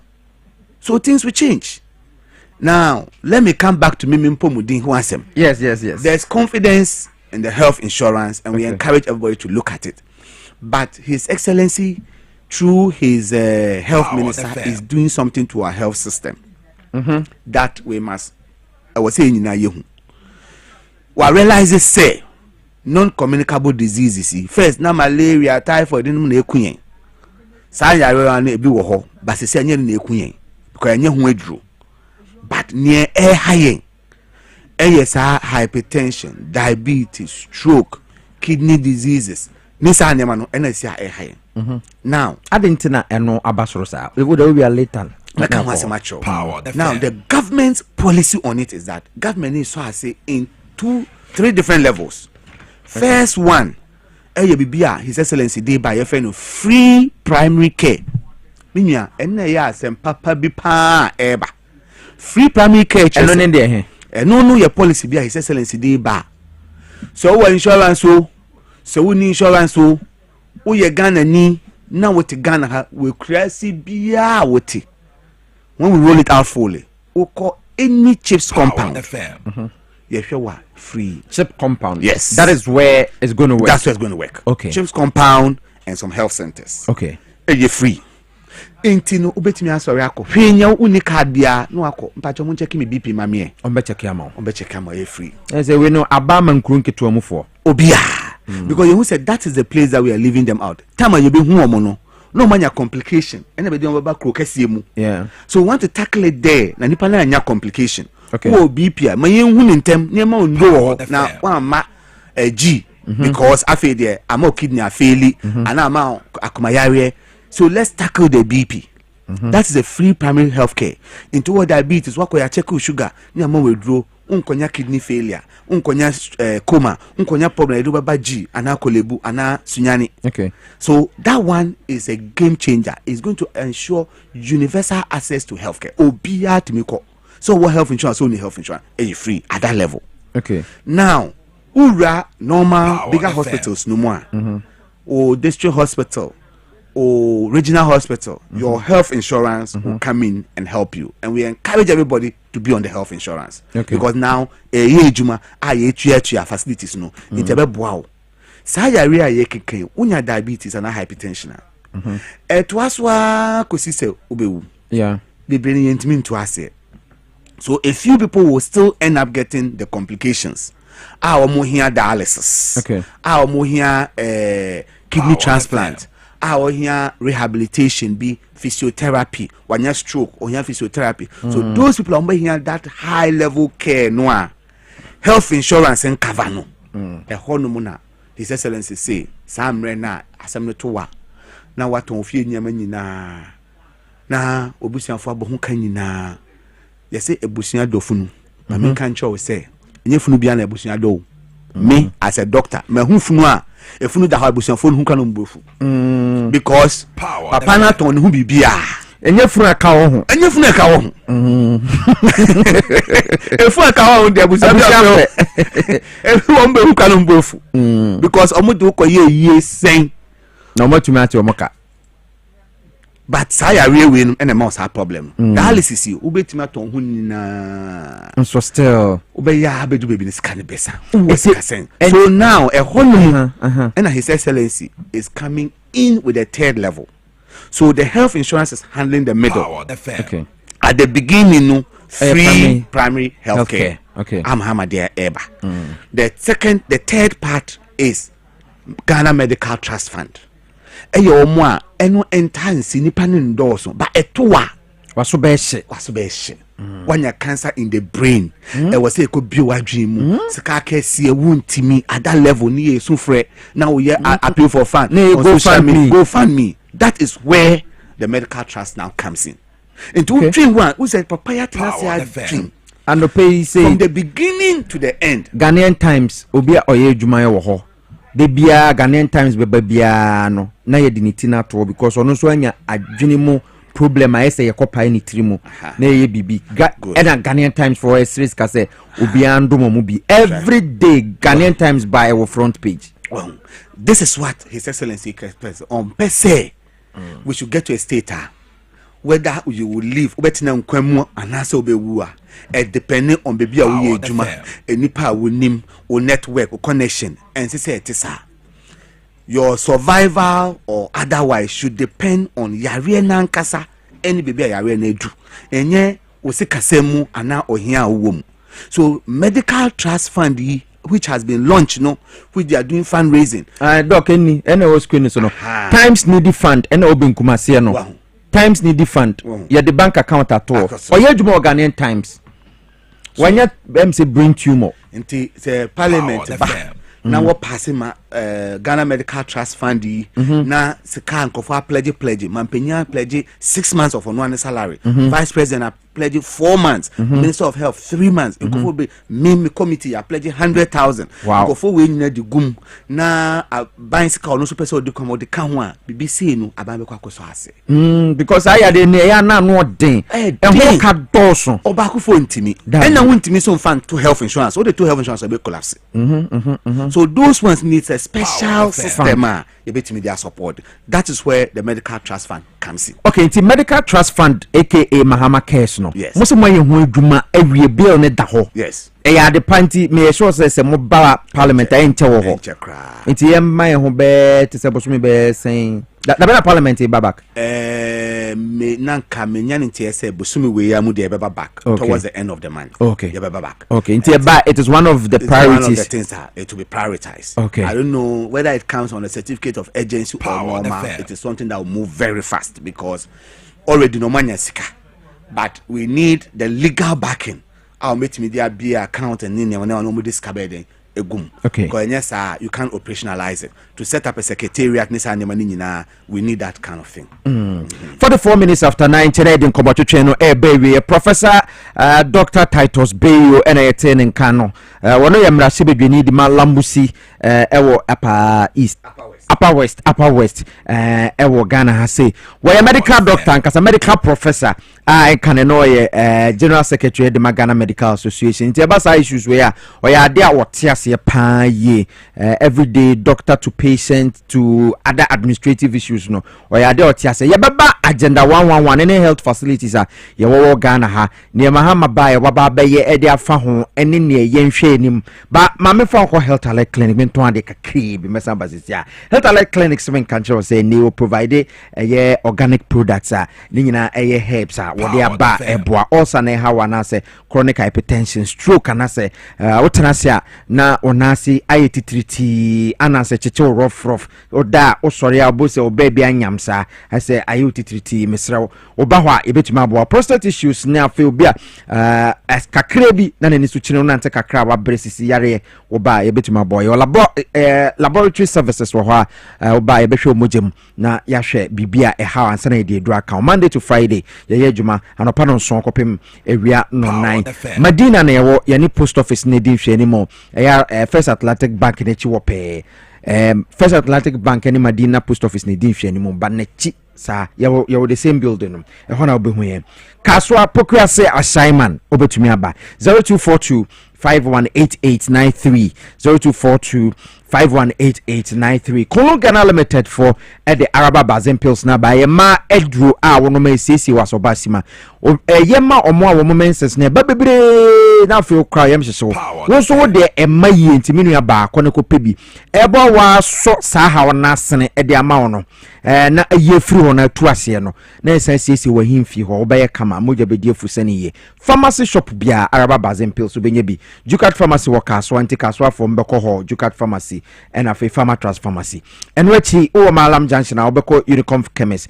Osons Chemicals wadabraka ashama for netama Fomoko Ecus Pharmacy Fre 0244 139176 0244 139176 kai say e Kunlu Ghana Limited for and the Araba Bazen Pills na ba enche me read mo messages ni bi mo fa mo messages embra emfa ye ka about Ghana for kwanya ye first was say ye healthcare na ye nya so mfa so Ghana ha eno na doctor professor doctor ene twetwen come back to you Professor Dr. Bayu yendi komo emfa health facilities your kind of fiscal structure and a more equipment me say brebamanka yebeka administration one some but I think that this is not the first and last that will be here definitely mobile no you are Pharmacy hospitals be cheap compounds be at a point quarter the ministers so or you to so do 10% at this cheap compound was he say district hospitals near there Mogbu Nana Kufuado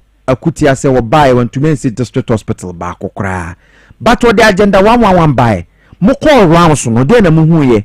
Me dey mate me agenda 111 be anywhere me mako hoda. Ba mate samo say no moko commission nyina hwinim. Okay, winya. Me da wasibiom. Agenda 111. Me krom lambuse ba kusi ho. Okay. Eto kakra me ato abano. Be painting dan. Okay. Almost started painting. A dan yen ye nye tower inside ye nye hwe ye almost started painting. Basa Oman commission there. That Oman to me commission. I do back wo amanyo semu ya emboye eno no. So we share the whole concept. Near who so far the status we have seen is say one anka a good initiative. Okay. But the implementation was poor. One of the policies of His Excellency, like many of their policies, one the Oman dream young kwechi, and Tenasi and Fannyman to talk now kwemuye. The fact say the whole thing was even being done at the office of the president instead of the Ministry of Health was the first problem. Because office of president, biomedical engineers are in the war. If health infrastructure experts are in the war. Na denti na obe simple mudin aswa ya own person health ministry ebe supervise. Well, His Excellency they are back to the health ministry. Okay. His Excellency John Dramani they are back to the health ministry. All right. Honorable Kwabena Minta Kando, as I keep saying, one of the most hardworking ministers so far. He's moved around most of those facilities. He commissioned a team to assess all the Agenda 111 facilities because we are there a Ghana. We are there baby a sino a yadia a year a boy. So the plan is that omuya assessment we are ebehwe nia aka kakra ye diska kakra so ebetimi awie no okay na abanya so anu na omo awie no na nia aka no oni omampanyi besusu ho omampanyi akasa aka oni kasa mu say we explore other options say PPP ebi at say public private partnership okay and now sorry and now Christian health facilities Islamic health facilities na omo nyina betimi abobia na entimi because facilities are ehun just say see omo ye no sika bia ni ho eda ho say ye dey ye no ene dey asem no buy omo hihye ni ye a sika omo asem no so far no at least can be 20 to 22 dey commit me wie ama doctor for ye adwuma wo but time omo ofi omo no bibia gina nremu a hwe ye ntimi enwi. This is the problem we have.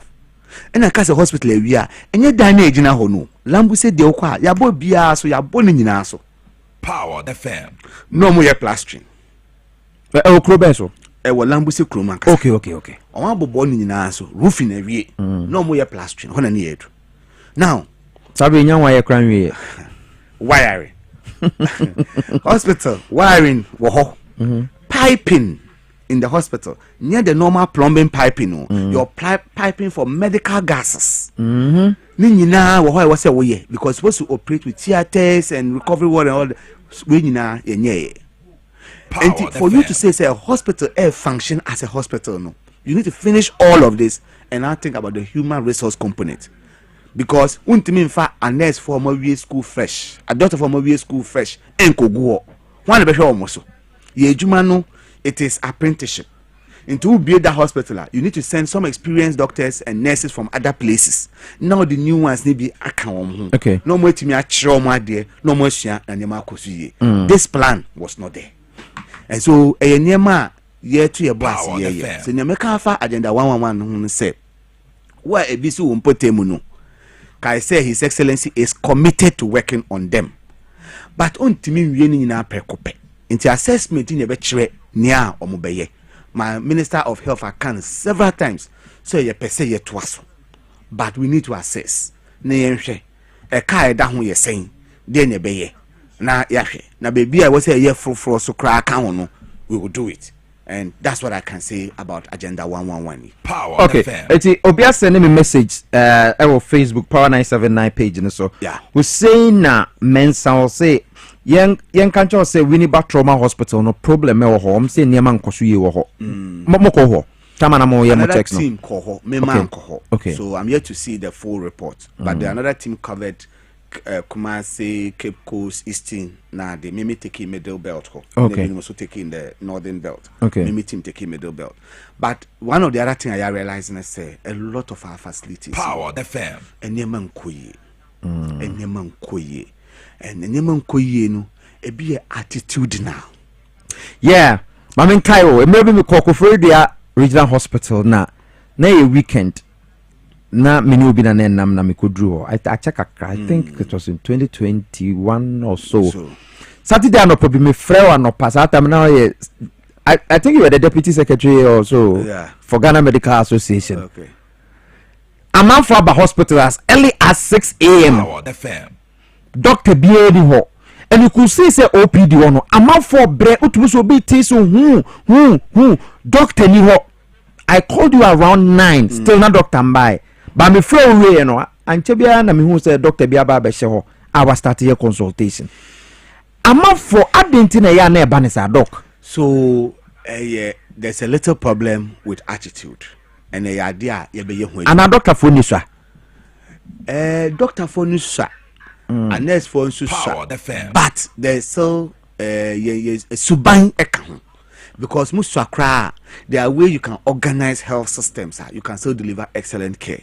It is suban a major problem. The workman power or force is also a problem. But scenario I would describe you. Oko hospital, Titino, and up to now, the system in the hospital is that there were OPD and there were emergency. In Tankobi or OPD, the person is in pain. Power there was like a nurse maybe they call emergency. The emergency there'll be doctors around the clock or nurses around the clock every time. But OPD know what time I shall see. Because doctors now remember OPD no. Omwa no mbekwakoye kokosho omo da ward. Enti bi obeba ejuma mu be 7:30. obehwe patients e omo da hospital no anadwo ni nyina owia ansa na waba OPD consulting room ho into one tia sesa we mfi say bia wan ma adwuma ntem ba adentina yentumi nya doctor fo a wonom nso ebeba be start adwuma te sa no pa no nsia no no so consulting room so enu na me ka say numbers no so your problem nti mo abaide na mo ya fa numbers ne ho ma memorial example minimo bi a me call ni graduation November 2020 yes or a PA physician assistant bepem ne oda so tifi how many years 5 years now papa me can sure say enye omope in fact almost all the allied health professionals for the past 5-6 years there was no recruitment. Pharmacists power the fair because a whole district there's no pharmacist. Several years now there was no recruitment of pharmacists. Doctors nanka doctor dem go we school and kase otina fie kra baby tina fie 6 months 4 months answer tawe mani panejuma no okọ because oto woni nyina no try breach exams obeba kase management no okọ then the numbers become a problem. So it's a major problem.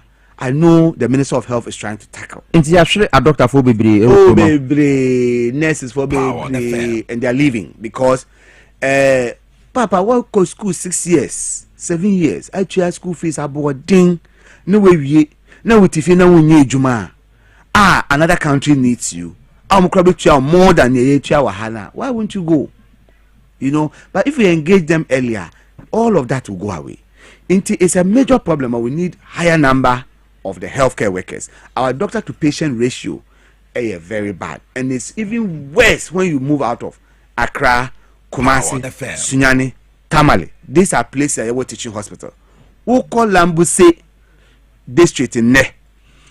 The district has a population of about 56,000 people. Yeah, well, doctor for me. Oh, what then? 2 pe. Single 2. Bako and chopper so school. School no be mbeka waka 1. For 56,000 people. This is a problem. In this our doctor, obetina no OPD na na. We say oh, ya betina sa on ba. Ebi o she theater. Ebi the whole night while your operation and apa okodware aba obi beka say because oyo no kwa okọ leave cry asem. I mean there was a time a doctor and a friend me say or pese okọ leave kakra. Na wa bre. Na ni how ne say nye leave no ntimi nko ni how ne say ambulance okọ leave na obi be do in hospital why because obi enu obey operation biom.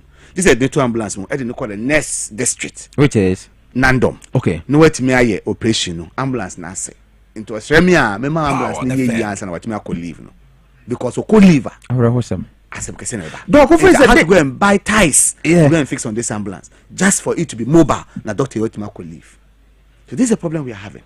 Doc, Adentina Lambusi, a population of 56,000 more 2 doctors. Good. So the bigger problem is that, and I've done some technical work on Sanyama way before. And nothing His Excellency John Dramani Mahama Car said Oba or the BB our rural and deprived area incentive allowance paper. No one to mean critical workers to the rural areas. Because Doctor now or Lambusi or my complainer chair honorable Sam George. Okay. Or Ben Hamele any cran bebria only network bia. Burkina Faso network no benya.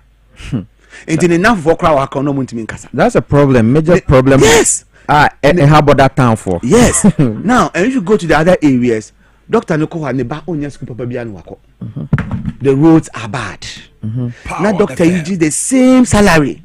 They said Dr. Oyejmo Kolebu. Upon Kolebua. Obetuma akonya ho akoye locum. Obetuma akọ bebi akoye locum. No anya mo aka no. Mo sika. Wo so otu the Basco school papa. The Basco school papa. Oda dan papam. Papa. Wo we kura ho no. 1. School papa bomma. So wo ma, you have to keep 2 homes. This is who thought dying and now high dying wo kro kase mu. Ebi awa. No ama oyire atena ho. Nti utua 2 bills so. Utua bill wo bebi a wote no. Utua bill wo bebi a oye no ma wo. Oye no ma wo bebi ko school. You have to travel every time to go and see them. And so you don't get anything extra. Again. So willing to serve a nation, no, is it a case? Darby. It shouldn't be. You are sacrificing for the nation. The nation must recognize that sacrifice. And now doctor for laboratory for physiotherapists. We must find a way of meeting them halfway. obi kura ba ho a dan kura be han kura nya be no han. So these are some of the challenges. Well, a crab or we do where work with school on crime where we be I say a post to so me do me mind me kwa serve it. Where I could do first won't me for papa pon waka chen say daddy my baby baby o kra unyan su papa dan kra han ye ni du kra wo ska o unya dan kra no han intino nipa we obeda atena. But hospital wo ho eti mo plan ne saying on the incentives. Number 2 na ya ba adan doctor for bedem. Okay, so the incentives, His Excellency has said, Oba, we are going to give a percentage of Nipane salary to only Omo ye Juma Ewon Kran. Okay. Uwa Kra Winyabi, Uwa Kumasia Winyabi, Uwa Tamale Winyabi. What district capital Kra Winya, Ushim Krana near the amount. That will motivate people to go. Second, or say, we cry now, person go school. Say obi a wa Accra obey ejuma 5 years and say na man come na go school we kura ho a we ejuma 2 years we mo go school. Okay, so that it will motivate more people to come there. Okay, or the BBI friend risk exposure insurance eba. Okay, into ejuma kura ho na wo yare that insurance will come in wakonya accident and that insurance will come in to support you. Into all these incentives, steady leave, work abroad, all those things. Or say omo be ye adwuma we nkra no obema more opportunity there than omo krokesiemu. No asan discuss kakra akan ho to motivate you, but then we need other sectors to come in and your health pay. So Ministry of Local Government must come in. District Assembly must make sure say mo be pay dan kakra ama adwuma ye fo am be ba ho. Yes sir, nipa ba obetnai. You know, kase ofi krom na oba o doctor for school bia nie krase. Yeah. Ndi nipa na ko school krokesiemu no. Ni abie. Into oba man bi kakra so these are some of the things that to get the people there. Nti a doctor for wo ma school wo mo tena fie bi housemanship ne ade. Wo mo hwe nim say policies we be ye adwuma kopem time ben. Well, yeah, some is being rolled out already. Okay. As the CIA kase try even and this week Minister of Health akasa try house officers. We kasa se akolebu cry interview house officers. Ye mpesa ombetena fie ache. So we are recruiting the house officers quickly. No more start and we are doing that in other places. Okay. Now, we a house job, so we are trying to mechanize you quickly onto the payroll. Go from house job to say a medical officer. House job now is almost national service. Yeah. Into we no nice. I'm out in FHR and the mom baby no FHR. So we want to make sure that it's a seamless transition. No remo straight. The other bit needs a bit of technical work because one year yes, kabamu pe na apu abam.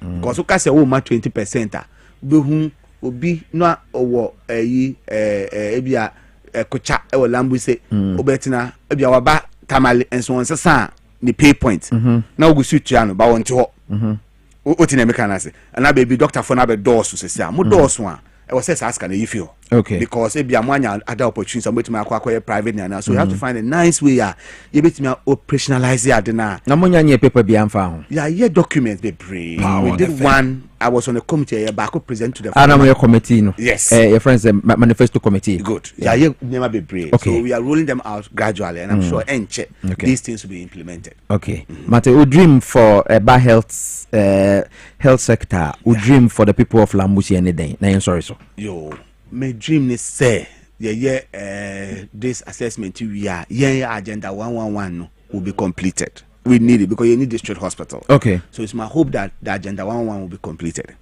I also wish to see more doctors in Lambuse, and I have pledged personally as a member of parliament to help the doctors that want to come there. Okay. If even the government supporting Maya, there are things I'll be willing to give to help these doctors to come and stay there. Wow. So I will encourage doctors who intend or wish to come to Lambuse. You can reach out to me. I'm your former general secretary. Let's talk, and we'll get you there to help the people and to improve the place. And then our telephone network, the National Communication Authority should help us because and also your incentives can cry it will be nipa. At least we from Ben Okrah. Also no mutumi kasa, but untimi nyesa adding. So while all this is going on, I have also some policies for health worker motivation in general. So I feel we will be doing an award system for nurses and other people that are working in the villages in Lambuse to motivate them now and deliver quality healthcare. Okay. But I have said that menyaya and sit fit time and meja say menye MPB power I should be able to reproduce 25 minimum of my kind from Lambuse. Wow. Your wow. school system is hard. Wow. wow. So my encouragement is for people who want to pursue medicine Mm-hmm. to get in touch. Already, two of my young, brilliant guys.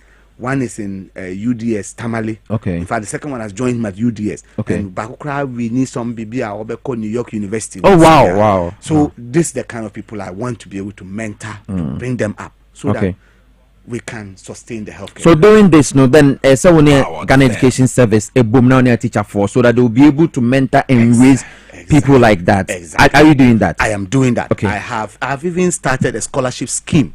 IFN Best Bayou Educational Scholarship Scheme or Trust. Okay. Last year we awarded scholarships to more than 15 people in secondary education and tertiary education. This year we are going to do a similar thing, and we are teaming up to motivate the teachers as well to train these students. Now, you're very good student because me go school or Kocha primary, and ne Kocha ho me kwagina ho kra me hwe omo BC performance a enkoyi say Charlie say be nye obi wo ho amana sabe dane doctor ya nye bibi wo ho a edi. Until this week, I'm making a donation of books to that place. Yeah, commission library by Friday in Lambuse because the district of 56 are only library back. Wow! So we are commissioning a library. Me and me with. And as about Parliament 4 months. By a year, home, Papa. Parliament 4 months. What's the library? Yeah, library not building no. Okay. Books na mako pay. Okay. And I'm the abeshim. Okay. And computers. Okay. Manya about 15 laptops. Wow. With accessories. You're setting it up. Nice. To make sure that at least the IT world, my people will not be left behind. Okay. That is the only way we can get more of Professor Bayus from Lambuse. The bomb price and Yambe boy. Yamen count home. And what dream power woman a on call for. If you must send messages by sa womo airbo. What Basso say, why are there panimum no ase if you didn't abonne in intimi. But you need the make kind. We a Peter was say Dr. Bayu Nyamisha. Okay. Mate Paul Amesoji say NDC Anna agenda. Okay, I say NDC grassroots are crying. Please, NDC Anna, your promises and do not follow the MPP's agenda. Okay, don't call Costa. I say good work done. Yeah, that's say Jones. I was watching live from Mansuto to Kum. I'm asking that if Parliament accepted about what? Okay. Why you need your claim, Mr. I think that will be said about a healthcare policy. No, but me sure said Dr. Bayu to me. A year no me say doc can I come on no anyway be a doctor I say come on doctor for me Mr. Okrah, good morning. Please invite the agriculture minister for such meetings. Veterinary surgeons who completed their national service in so many years are still at home. They might be needed for poultry farm, abattoirs and the services. Very true. Very true. Honorable Erikopoku nkoko nketen no veterinary surgeons no be abesuma tremi omo we upon tamale omo tifie sa it's a very serious thing. And agrek for no omo de say den ayekwa ye be hospital ne edidie eni school de hia enti ye be pe omo e de omo aba na ye ne omo abon komo ebra no brano Medimosis Clinic and Herbal Center semen control say 31 years nia ye go so e de dwumade e de bremo ye say yare pan nya asem keto enti won so bra ne bra be kan bi prostate issues and how na say nemu yare ana say o sena problem mo ho ye dental clinic enti bra na ye mbo diabetes hypertension nyina ye tumi bo ama for ho etomo ti ode ane se obeba ye nche wa dental ye na dental police barrier no ene din hwe ni mo bra ye betumi abo asan yare edu papa e wo ho nti bra pa ASL building num e wo Ghana Highways Authority e wo ministries ye wo ho e je kojo ye ni school for the deaf ene din hwe ni mo Kumase ye wa hene makoko benti Kumase fo nyina mbekọ ho ni nyina mu no wo be frɛ number ba ko pe 0244 068447 0244 068447 Medimosis for number no doc earpon that's it. And last word name ko yo me last word I make can say e ba impomodin ho a ye fa ye gidie enhye His Excellency John Dramani Mahama what try and say he has well thought through policies okay from the free primary health care, strengthening the health insurance system, and then capping it with the Ghana Medical Trust Fund, Mahama Cares. Okay. Ebe boying along the non-communicable disease chain, so Power that Emma Yare Bako Emma won't bankrupt. Then Minister of Health, Honorable Kwabena Minta Kando. Okay. Me I just say no do come what happen. Or boy Jumaye, a medical person, and I can see the tireless effort he's putting in. And I appeal to health workers, say, based on all that the government is doing, let's reciprocate. Health is apolitical.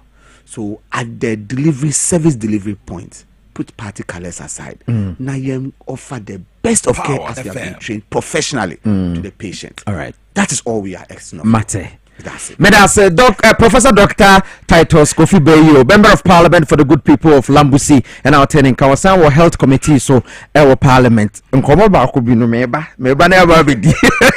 Doc, that's so to be join. Ebusu for the Jumadi ni nyina esi wa happy birthday kese nkoma Evelyn Techi almost we hard working in DC oba e watano south say NDC aba NDC Jumadi a obo homode pa we every mensa Majid and all the free bechi me ba osi nyankopon hira pa Techi Evelyn nyankopon hira watano south and afi happy birthday so nkoma Matilda Akwele Anum uwo odododio we every cross alos ho and our the eba cross alos say me wish you happy birthday say nyankopon hira pa team ni nyina yeda say time re call me the Piesie Okrah boys prefect chief tankers honorable without constituency MCI yeda say Emmanuel Usu na sise dwumadi nam de bro nyankopon ya doma Have a beautiful day. It's been a pleasure having you as my favorite listener in Anope. Have a great day.